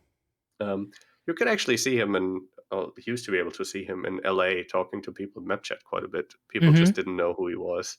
Oh, that's funny. Yeah, everyone I've talked to about Mike Z has been impressed with him.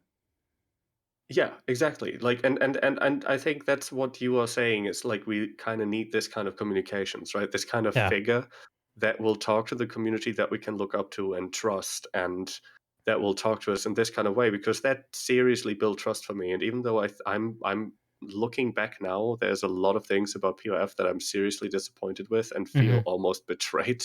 I feel like they straight up lied about some parts, right? That to me were encouraging at the time. I'm still willing to like give him so much leeway, because the guy just impressed me so much with how openly he talked about all this stuff, right? Yeah. And as someone who was in a position to be an authority on the game, that trust building experience that you had with him made you connect with him and with the game and with your audience as a result. Those things multiply out. And Absolutely. whereas those other experiences where Arena will only seem to communicate around good news, are trust that's destroying public experiences. Trend, right? The lead designer can't always be there and have a one-on-one talk with you, right? So once the kind of the publicity machine kind of takes over, and it becomes less of a personal talk with a dev, or you can have these kind of, I've talked to devs before, right? People thought like, you know, there are devs in the community. They're just people that you know, exactly, that have a chat. They you know, they love their job, and they talk about. They don't give away any info, of course. Yeah. Right. But I had a great conversation with the lead designer on Planetside a couple months ago. Yeah. A guy who. Know, these Go ahead. No. I think there's a little bit of a time delay. The internet communications. I was going to say that his name is Rel. His handle is Rel. His name is not. His mama didn't give him that name, and he's been ridden hard by the community for a long time, and I really wanted to put a human face on him when I talked to him. Really, really fascinating story. He went from being someone who played a game to someone who made videos for the game, someone who was doing contract work for the game, to being hired full time, and now he's the lead designer on it. Like, that's cool. Dude. It's awesome. It's neat as hell. But the community, a lot of people in the community actually hate the guy. They see that they pin the problems of the game on him. So I get the peril of being too open, but I think that's part of the bargain in relationship forming. And I think the game studios like ArenaNet need to own up to the idea that they owe a relationship between themselves and not necessarily each individual gamer, but the game community as a whole. And it's like, to your point, one of the first things you said when I got off my rant is this is complicated, and a lot of things are involved. I agree with you 100%. I'm not saying it's easy, but you don't get to opt out. You don't get to opt out of communicating. And there is a way to give bad news. There just is. And destruction can lead to creation as well. I would much rather have ArenaNet come out with their hands wringing and say, guys, raids were a great time in ArenaNet. We loved raids, but we don't really see them as a future for our game. So here's what we're going to do with raids. And maybe they'll go back and put some cool items in it and a cool achievement for like doing a raid tour, like a memorial tour of raids. They'll give raids a big send off, but that'll be it for raids. And they'll say, for now on, we're going to do strikes. And here are the changes we're going to have. Like, you package in destruction with creation, because any creative act, you cannot be shackled to the thing you've done in the past. A comparison I've also made in the same vein is if you like fall in love with like an album from an artist and they put out something a few years later and it's like, what the fuck is this? This is nothing like what I loved about their last album. Why would they do this? As a musician, you have to creatively progress, and you have to let go of the successes of your past to have any future success. Games got to do that too, and they need to be more and live services games need to figure out how to let go of things that didn't work for some reason in a way that the community can get on board with. There are other games that are dealing with this right now too. World of Warcraft is struggling mightily with how to give their players power increases that feel fun without screwing them up 3 expansions down the line. Destiny 2, same thing. They just took half of the game's content, more than half the game's content, out of Destiny 2. And they vaulted and put a maximum power level that makes these that makes them irrelevant on 75% of the weapons in the game. They've shrunk the game down and said, guys, our game is going to be smaller, but it's going to be better in the long term. And they fuck some stuff up. There's a lot part of that community that doesn't like it, but I actually think that Bungie is kind of likely to fix it and figure it out, because they actually have a pretty good track record of communicating with their community about things that do and don't work and trying things. And that's what I don't see with ArenaNet. So I'm tempted to agree, but there's also some part of this that's like, because we were talking about earlier, right, about them throwing away content instead of fixing it, right? So there needs to be like a balance, right? But like throwing away content is not the same thing as leaving it to rot. You know what I'm saying? There's a distinction there. Fair point. Yeah. And sometimes all it takes is a communication. Hey guys, dungeons are dead. Please treat them like legacy content. We're going to do everyone a favor. I mean, they did basically say that. Right, but I think they made a statement. And they could have elevated that statement by making them all soloable or something like that. By just reducing the health on every mob by like 75%. I don't know what it would take. But like seriously retouching them and making them into something other than they were, rather than just letting them be what they are. And right. I mean, for that statement to eventually be forgotten, kind of. Yeah, or change the personal story so that it stops telling people to go to the dungeons. Like, you have to make what happens. The way they handle dungeons was bad in some ways, right? You have to make what you say match up to what you do, and this is the issue: is that we see things being done without being communicated, without any communication, and we're led to form our own conclusions. So, but for them to communicate something, they first have to have a battle plan, and they don't have a battle plan. So how can they communicate if they themselves don't know where they're going? Yeah. They don't have that, and that's what we've been saying before. They don't have that kind of direction. They're struggling with direction, and I think that's probably kind of the core, maybe even of that problem, is that it's very hard to make promises when you don't actually know what you're doing next. You can't promise, okay, we're going to become the ultimate PvP game next year if you don't actually know whether you are going to be doing that. Maybe next year what you'll be focusing on is another is mounts again, or like, a new feature like that is maybe the next thing you're going to be focusing on is going to be housing, and you're going to suddenly try to become the big social game. Yeah. Yep. I think you've closed the loop on it. I think that's it. And there, and you know what? I'm gonna throw one last comparison to Final Fantasy here. Okay, Please. Final Fantasy has, when it launched, was terrible, right? Like, people fucking hated it. 1.0 Final Fantasy, it was a huge failure. And they had a big change in their leadership, right? So this guy, Yoshi P, came along, and he got put in charge, and he was the guy, maybe you've heard the story of how they completely redid the game, right? Yeah. Like, they did the whole, we burn it all down and we build it up again, right? Danny O'Dwyer on his YouTube channel, No Clip, did a really fantastic documentary on it. Yeah, it's worth amazing. a watch. Yeah, absolutely. And this guy is the leading figure, and you can see that he is the direction of the game, and it's a huge part of why people trust this game so much, is that this person is around. Everybody says, like, as long as this person is around, the game will never die. Like, people have undying faith in this person, in this Yoshi P. So it's a real fan cult around him, honestly.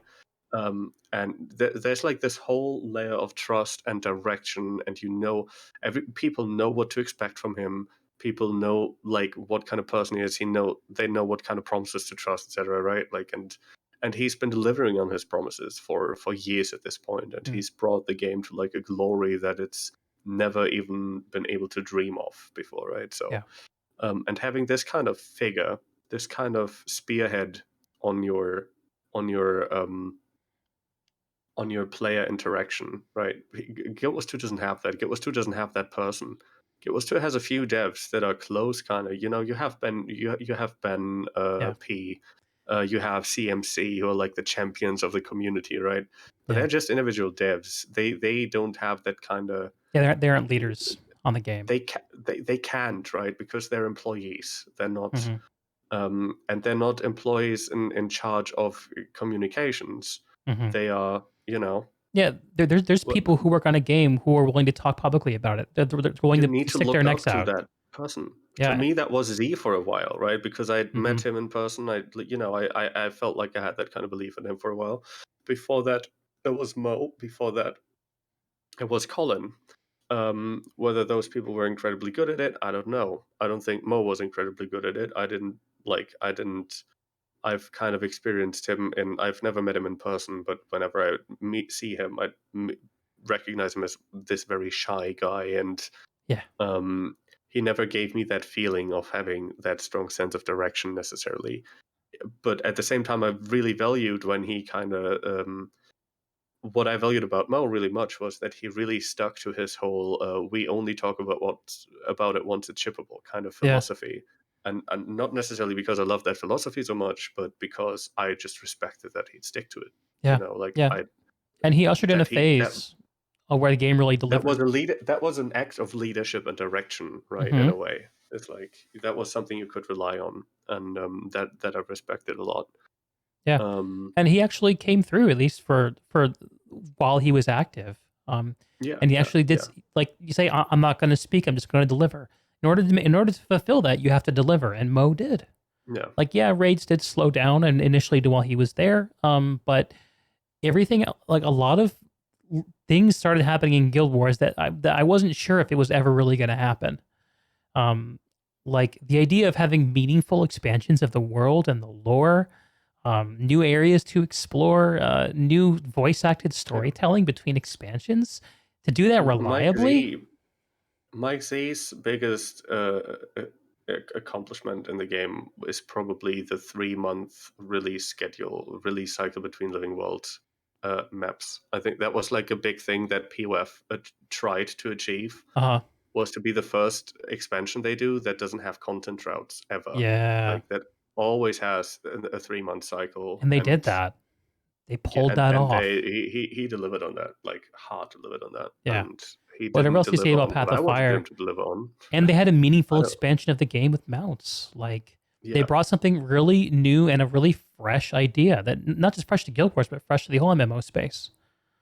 So they had their victories in that aspect too, and yeah, I want to credit that. But at the same time, I don't think either of them ever was the 100%.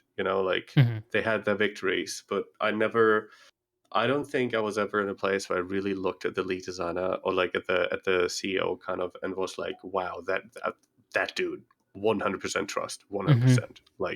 I believe in this guy. I always felt like Keanu Reeves of the development studio, Yeah, I always felt like their successes came with at least an equal amount of shortcomings. Or just not communication. The big shortcoming of Mike Z was that he just didn't talk. Like how many times did he write a community a letter? Like 3 times, maybe 2 times. Yeah. In the like 3 years or something, or 2 years that he was in charge, and Mo sometimes did these letters. But of course, if you're talking about what's now, well, what is now? They're hiring a game director. I think there's like some kind of put in charge person that nobody actually knows who people know his name, but nobody actually knows. I don't think anyone the sense that I have of can't reading it now is that they're like a chicken with their head cut off, and I mean that what is no like there is a guy they're in charge. There is a guy, but I don't know what his name is, and he's never talked John to anybody Carpenter. publicly. Does that ring a bell? Maybe. Yeah, seriously, I wouldn't I know. heard Like, somewhere, I've never heard. but Like, yeah, he's never talked to anyone. I think Like, that he's not been on a show. He's not written a letter. He's not, unless we haven't somebody heard from correct him. me if I'm wrong. Yeah, he's Yeah, not out there. he's just a guy in a business, and Yeah. he's just a guy in an office room who He's apparently hiding. is in charge now. Yeah, and Hiding from me. I mean, I could totally see him being a temporary guy, much like Mo was supposed to be a temporary guy. You Yeah, but know? Mo also acknowledged that he you had to know, get out there in front of people. Like, I think he was Yeah, he had a quiet style, like to your point, but he also did come out and weigh in on stuff, like especially when he first started. That really oh, he was a giant in that industry, right? that, Like he is like a tech, like he's a huge name actually. Mike Mike O. Owen, like yeah, I think so. I think he's like he's literally like, I think he's like invented software and and and and and file formats that people in development use still to this day or something. Oh, Like, I didn't know that about Mike. apparently he's apparently a really, really big deal actually. So in he's the so Mike O is kind of an engineer. It sounds like he's a came up as like a programmer. and I mean he carried Guild Wars, like that team that we're talking about. They've carried Guild Wars 1 to incredible victories, right? Like to like a legendary MMO status. Mhm. And then kind of just went to Guild Wars 2 and started fucking around. But MO came from Blizzard. He invented his own file format. He co-founded ArenaNet and was the CEO until he left last year. Yeah. And when he left, he introduced Mike Z as like the big answer to who the community should look to.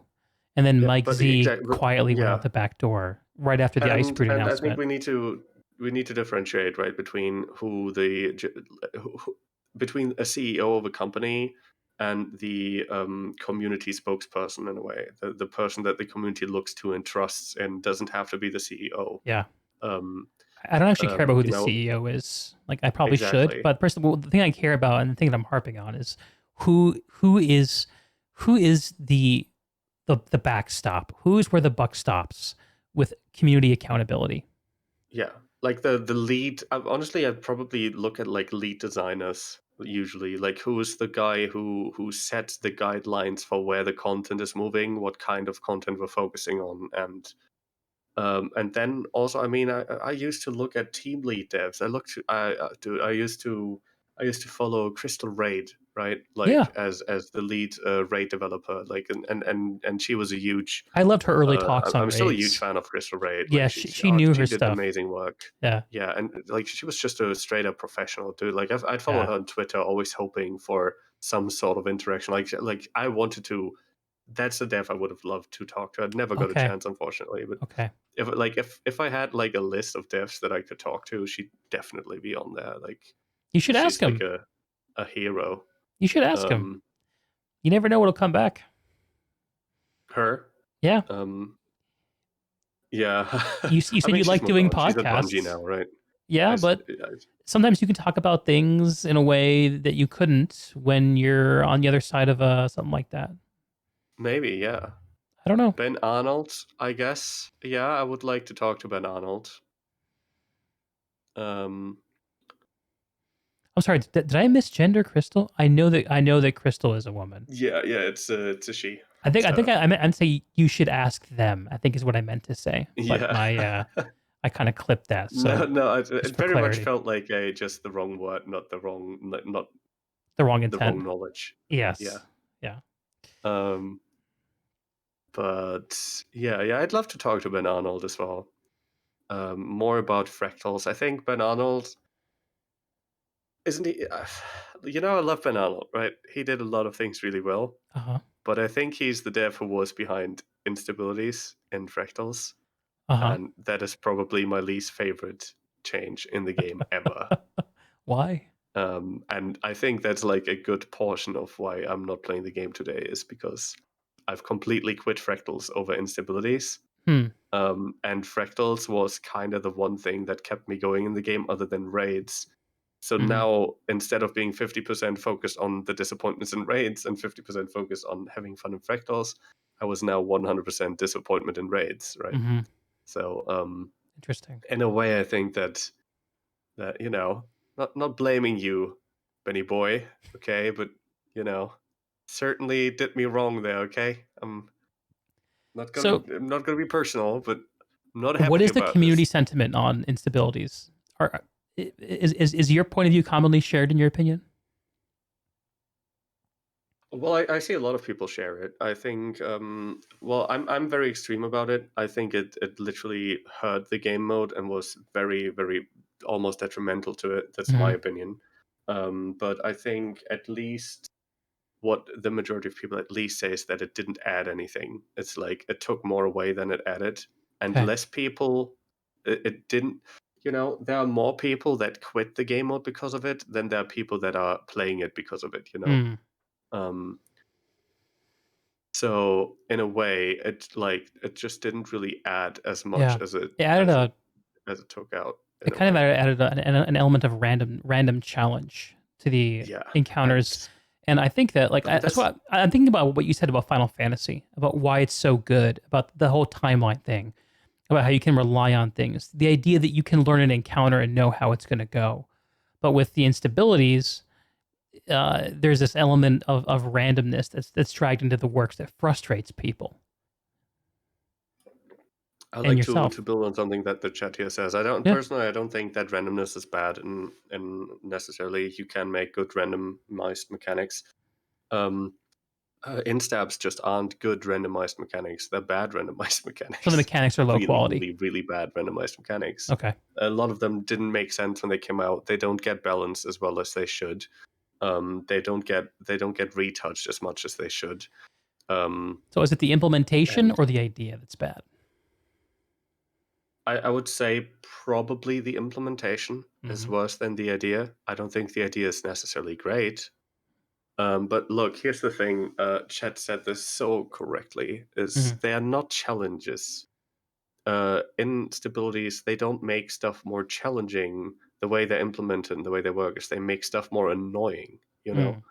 They don't. It's not actually more difficult. They don't add an interesting mechanic. They just add even more AoE spams. They just add a random CC on you. They just, they, this is my favorite metaphor, I think, and I used to talk about this metaphor all the time. Imagine you're in the gym, okay? You're pumping iron, as Arnold would say, As you right? do.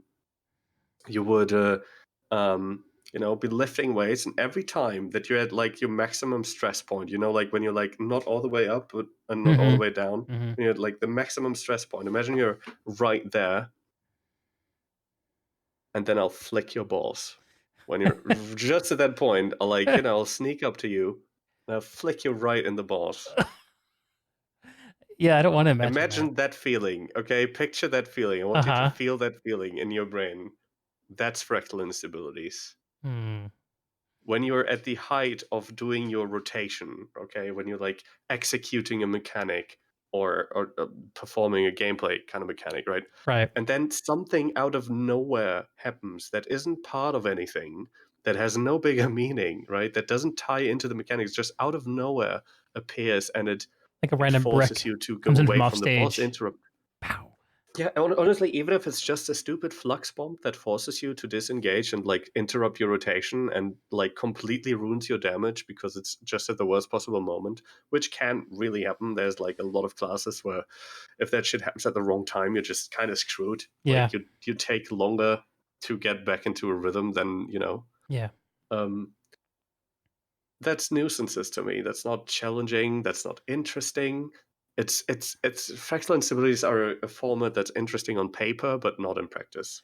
Interesting. On paper you can tell Yeah. people, oh yeah, look, it keeps things interesting. It's so variety. So it changes the format.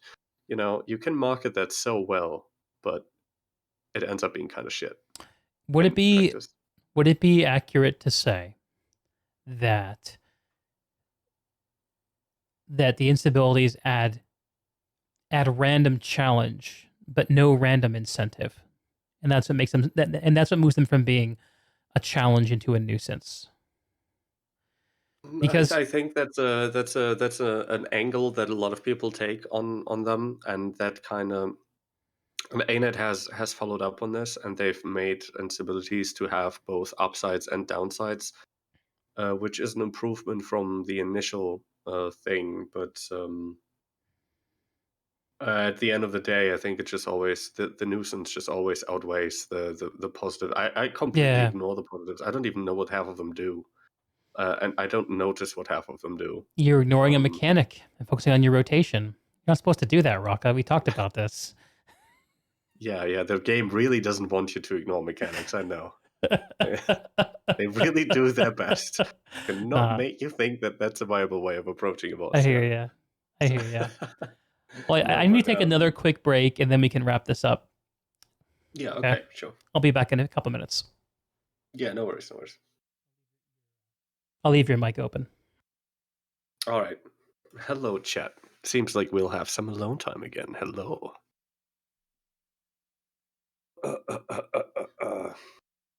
How do you guys like the workout metaphor? That's my favorite metaphor, guys. That absolutely is my favorite metaphor. Oh, you know what? This gives me a chance, actually. You know, while the cameras are off, I can actually. Oh my god. So my chair has this state where I can lean all the way back, but when I'm on podcast like this, where I have face cam, I put it in the upright position so that the camera has a place to focus on. And I just completely let go of that. Oh my god, that feels so good. That feels amazing. Ooh. Broken, you said you said earlier that you were interested in the take on strikes and that you had a bit of a take yourself. Did you write anything at all? Did I maybe miss something? What are your thoughts, dude? If you still remember um the the talk we had about that topic, dude, you underestimate. Um, I mean, everybody knows that feeling when you're in a meeting and you sit on an upright chair for an extended period of time. Think about streamers do that all the time, right? Every streamer that has a face cam on has to sit in a certain way and not move too much. You can't constantly lean back and forth because you go out of frame and back into frame. People don't think about that enough, okay? That means that somebody who streams for a long time, they have to sit straight for a really long time. So, um, yeah. So imagine the relief of a streamer when they turn off their face cam finally and they get that moment of, okay, now nobody's watching me, dude. I'm gonna fucking stretch so much. It's awesome. I love it. So yeah, I actually enjoying this little break as well, dude. I love this podcast, man. This podcast is so fucking fun to be on. Very cool. Gotta get. I mean, why this podcast needs to needs some followers, dude. We need to get this bad boy to grow a little bit, man. This deserves more viewers, honestly. So I know a whole bunch of streamers who are for yeah, no, yeah, honestly, that's the one thing. I don't like the whole VTuber thing necessarily, but that I kind of understand that, honestly. I'd like to have an animated avatar just talk for me while I'm slobbing out behind my computer. Right? I think that's a very appealing thought. I should become a VTuber. I should. Deke, you are Hey. back. People don't see you yet, but you're back, right? So Yeah. question: So would you like to be a VTuber? that's the thing where you have a 3D avatar. Yeah, it's where you have an animated avatar to talk for you, or What makes you think I don't already have one? that's some advanced technology. Why would I you got choose there, this dude. avatar? It's the thing he's thinking. Well, I mean, because it's sexy. Yeah, exactly. I don't know. I don't know. We were talking about how when you're streaming for a while, when you're face cam on, you have to sit straight. You have to make sure that you're in frame of your camera, and you can't really, like I did earlier, right? You can't just lean back like this because your face will literally disappear, right? So you have to like sit up straight, and if you do that for like 4 hours, it's really like to stretch. Yeah. Um, I don't know. I tend to come in on the side of make it work. Like if you're gonna slouch, just like point your camera down. Or yeah. I don't know. I think that the thing about VTubers I don't like is that it kind of chips away at what makes the medium good, which is authenticity. True. And Yeah, no, maybe I get that. This is true. if it's part of like a performance that has some creative value, then sure.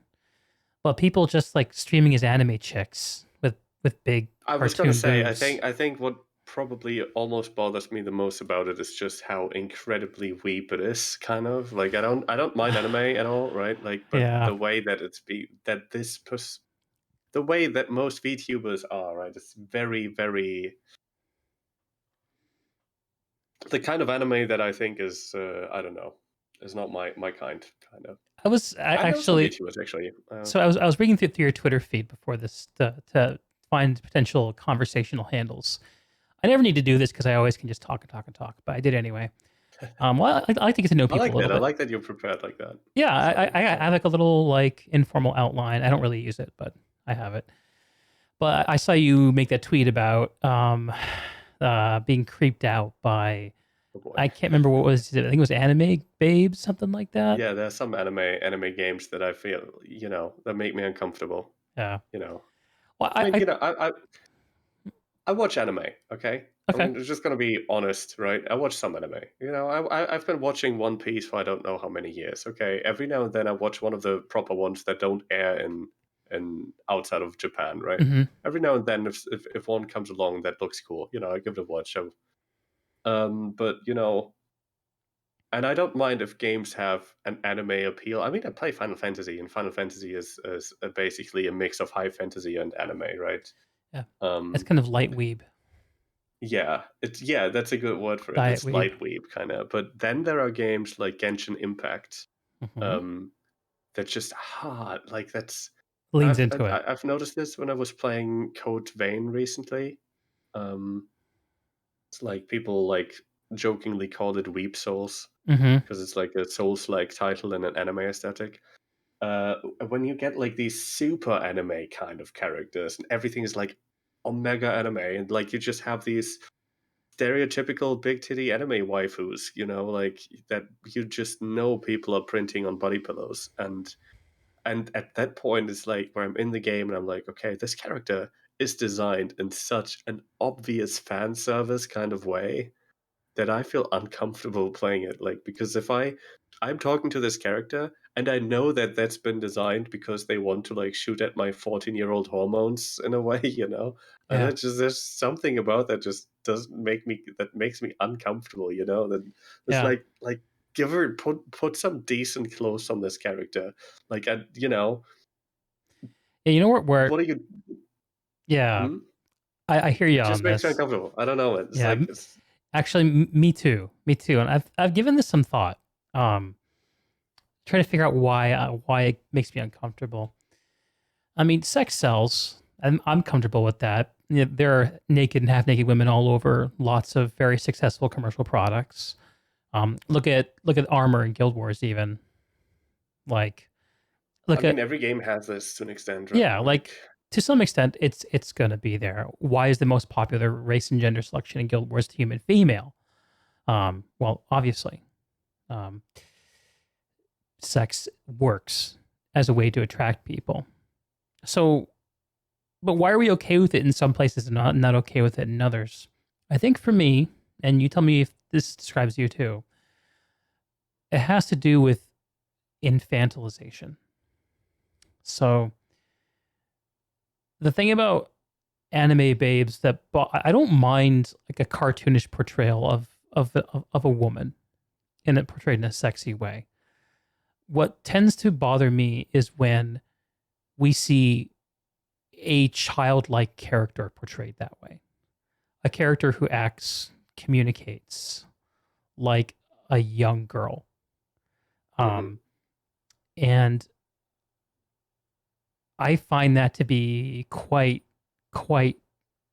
almost like pedophile It's adjacent. kind of fucked up. Yeah. It's really not cool in my mind. It bothers me, and I ask myself, why are people attracted to it? And I think probably it's just simple. Like I guess people who like are generally more like not like less dominant men or less sexually successful men want an image of an attractive woman that they feel that they could easily be a dominant partner to.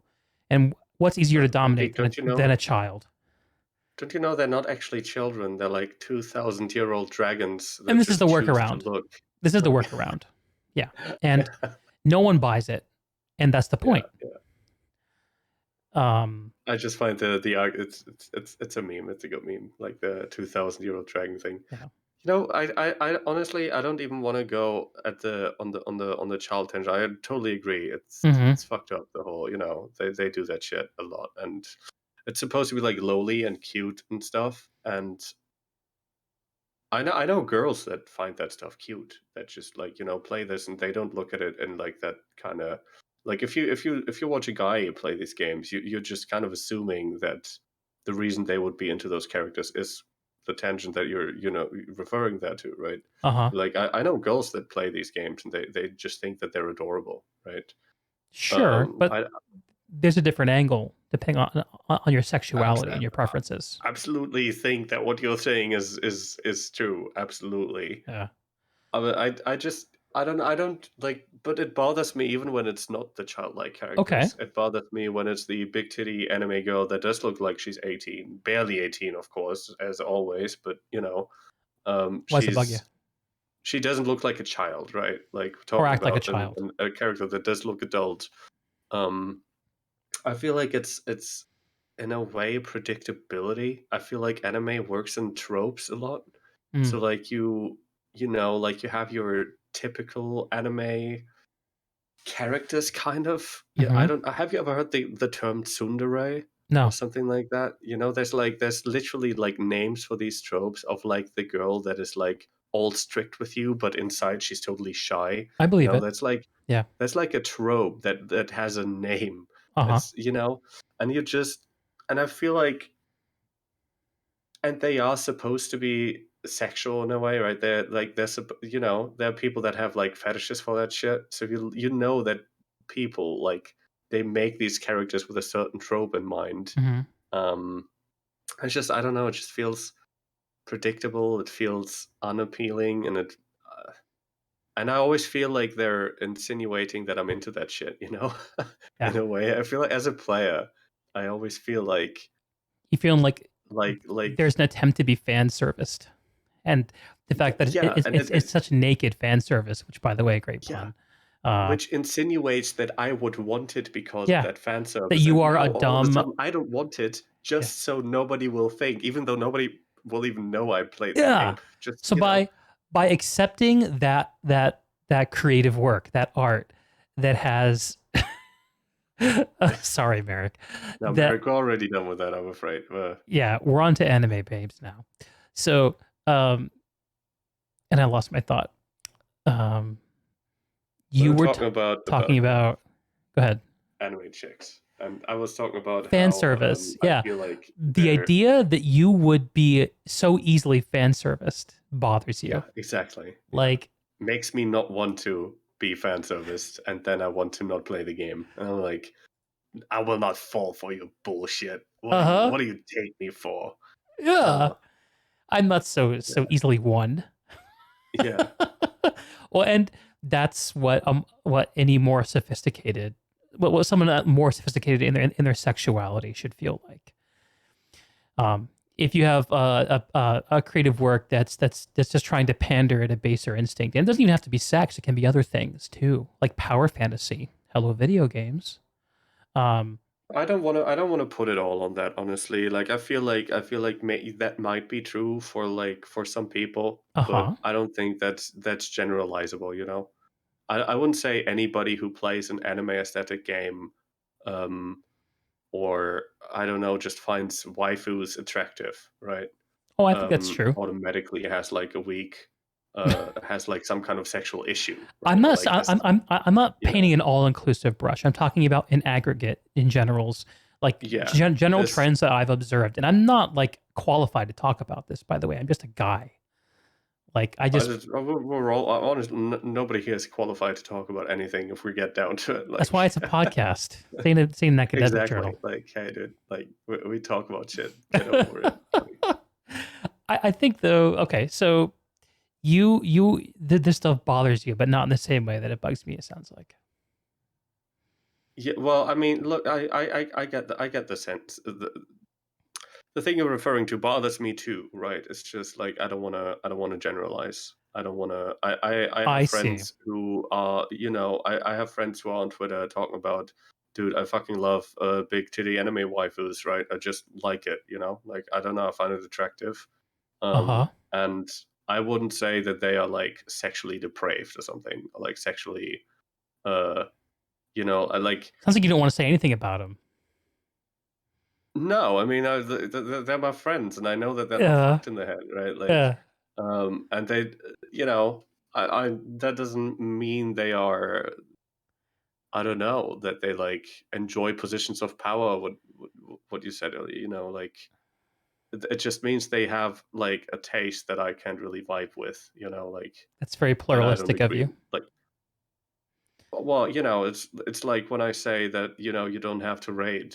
Like, I may not understand why you play the game purely for the story, but, I can still kind of respect it, that's just your taste in a way. Yeah. It's not like I draw the line when it comes to like the child pornography shit and, like the over sexualized children characters, right? But Okay. I'm not talking about that necessarily. I'm just talking about generally the anime aesthetic. About like when I talk about the stereotype big titty anime waifu, that's not necessarily a lowly girl, right? That's not necessarily the child tangent. So what are the core concepts behind a big titty anime waifu? Google it right now, and I want to know what you show think. the results on stream. I want to know what you think. I'm not gonna lie, dude. Through Final Fantasy has a very large demography of players, okay, that are into anime, okay, and ever since I've started following a lot of Final Fantasy people, my Twitter feed has at least once a day, I see a retweet of some Asian artist who draws pin-up pictures of anime girls, right? And it's getting to the point where I'm actually unfollowing a lot of people. It's like, so it turns you off, it bugs you. Well, what do you feel like when you hit that unfollow button? Mostly just it's getting too much and it's like annoying to Why does it annoy you though? Because it's not my taste. It's not my taste. Right? Okay. It's the same reason why I'm not playing Guild Wars 2 right now. Right? Are you unfollowing Guild Wars 2 people? If they repost anime girls all the time, I would. Yeah, I guess that's the distinction I'm trying to eliminate. Well, look, why would if someone's tweeting about Guild Wars 2 and you still follow them, but someone's tweeting out anime babes and you unfollow them, what's the difference? I mean, no, but that's hard to generalize because the people that I'd unfollow on Twitter are people that I've followed that are content creators that I don't know. Right? Like I don't know them personally.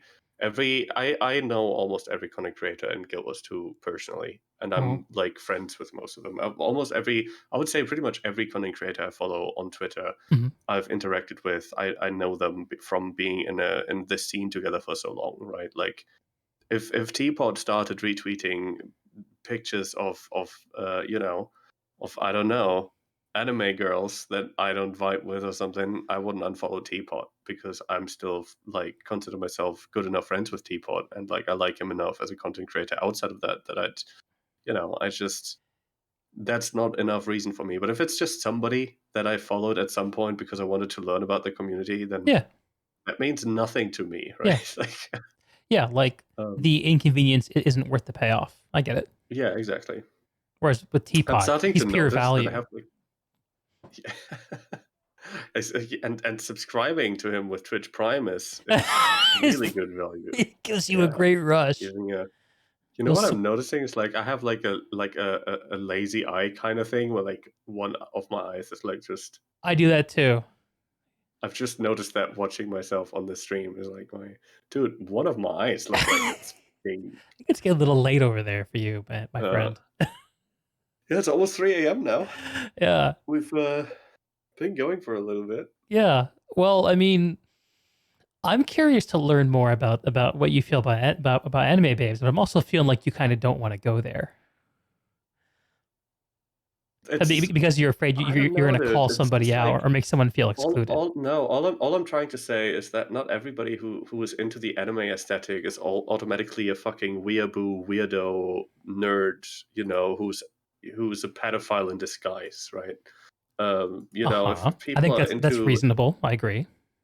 if people are into like, I don't know, like fucking cartoon depictions of girls with big titties, then sure. So why aren't Like, you into it?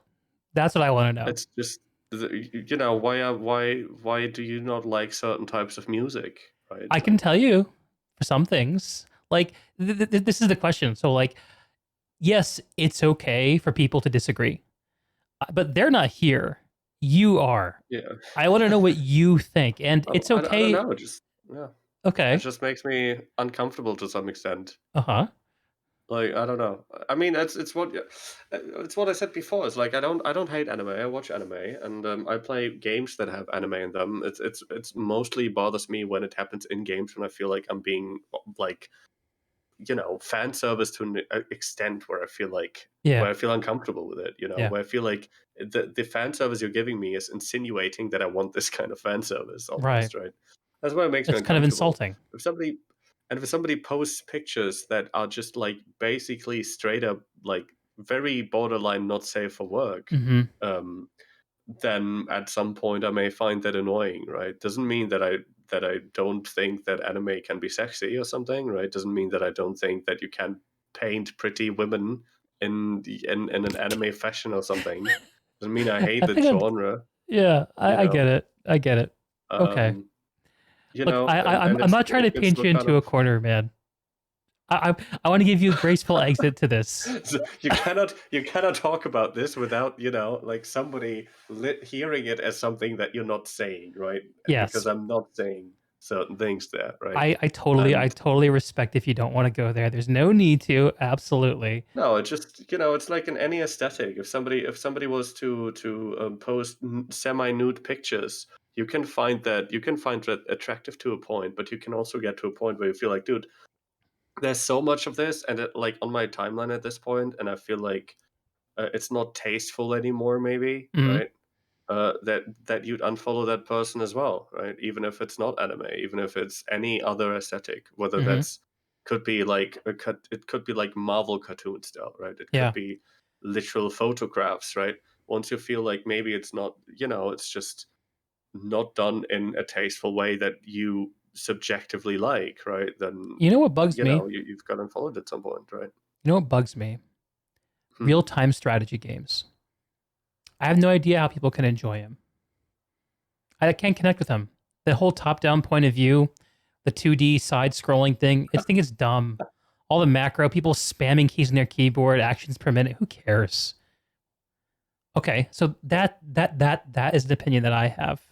For me, I don't get what people like about it. I mean, I kind of do. I'm lying. I kind of get it, but I don't think that, and it's okay for me to say that. Like, if I tell you I don't like RTS games, I think they're kind of dumb, and here's the reason why I don't like it, that's okay. Like, that's not going to really offend anybody. But what I hear from you is me saying something bad about anime babes or waifus. I'm not sure what the correct wording is, right? That you're very worried about you're going to offend or hurt someone by saying what you think, it sounds like. No, I think let me chime in on that. I think the reason why I even said something in the first place is because I feel like it's very easy to generalize, and it's very easy to paint people in a really, really negative picture, and especially when you're like talking about something that's sexual or something that's even leaning towards pedophilia, having some nerd who finds anime chicks hot, right, and comparing that to a pedophile that that draws pictures up in people's head and that can stir really negative emotion.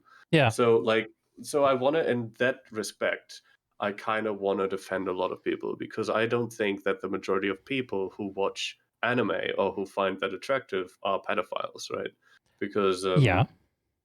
that very quickly, that just very quickly takes it to a level that just, that is very immoral and very, very,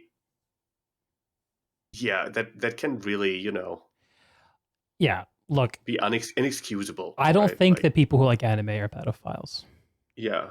I'm only drawing a comparison to No, I wasn't trying to say that you to paint are, a picture to paint a picture of how it disturbs me. So when you ask the question of how does Deeg feel about anime waifus, and I want to make sure that you understand the way I feel, and this isn't the way I feel about people. This isn't the way I feel about individuals. You can't take something that I feel specifically and say I apply the same lens to everybody. Everyone can think something different. Oh yeah. Is I include that word because that's how strongly of a negative feeling I have about it. Yeah. And that's understandable. The reality is that I do agree with. I think there are some, right? Like, and maybe there are. I'm not actually talking about anybody else's opinion about it. I'm just talking about me and what I think and what I think it would take for me to enjoy it. But that's just me.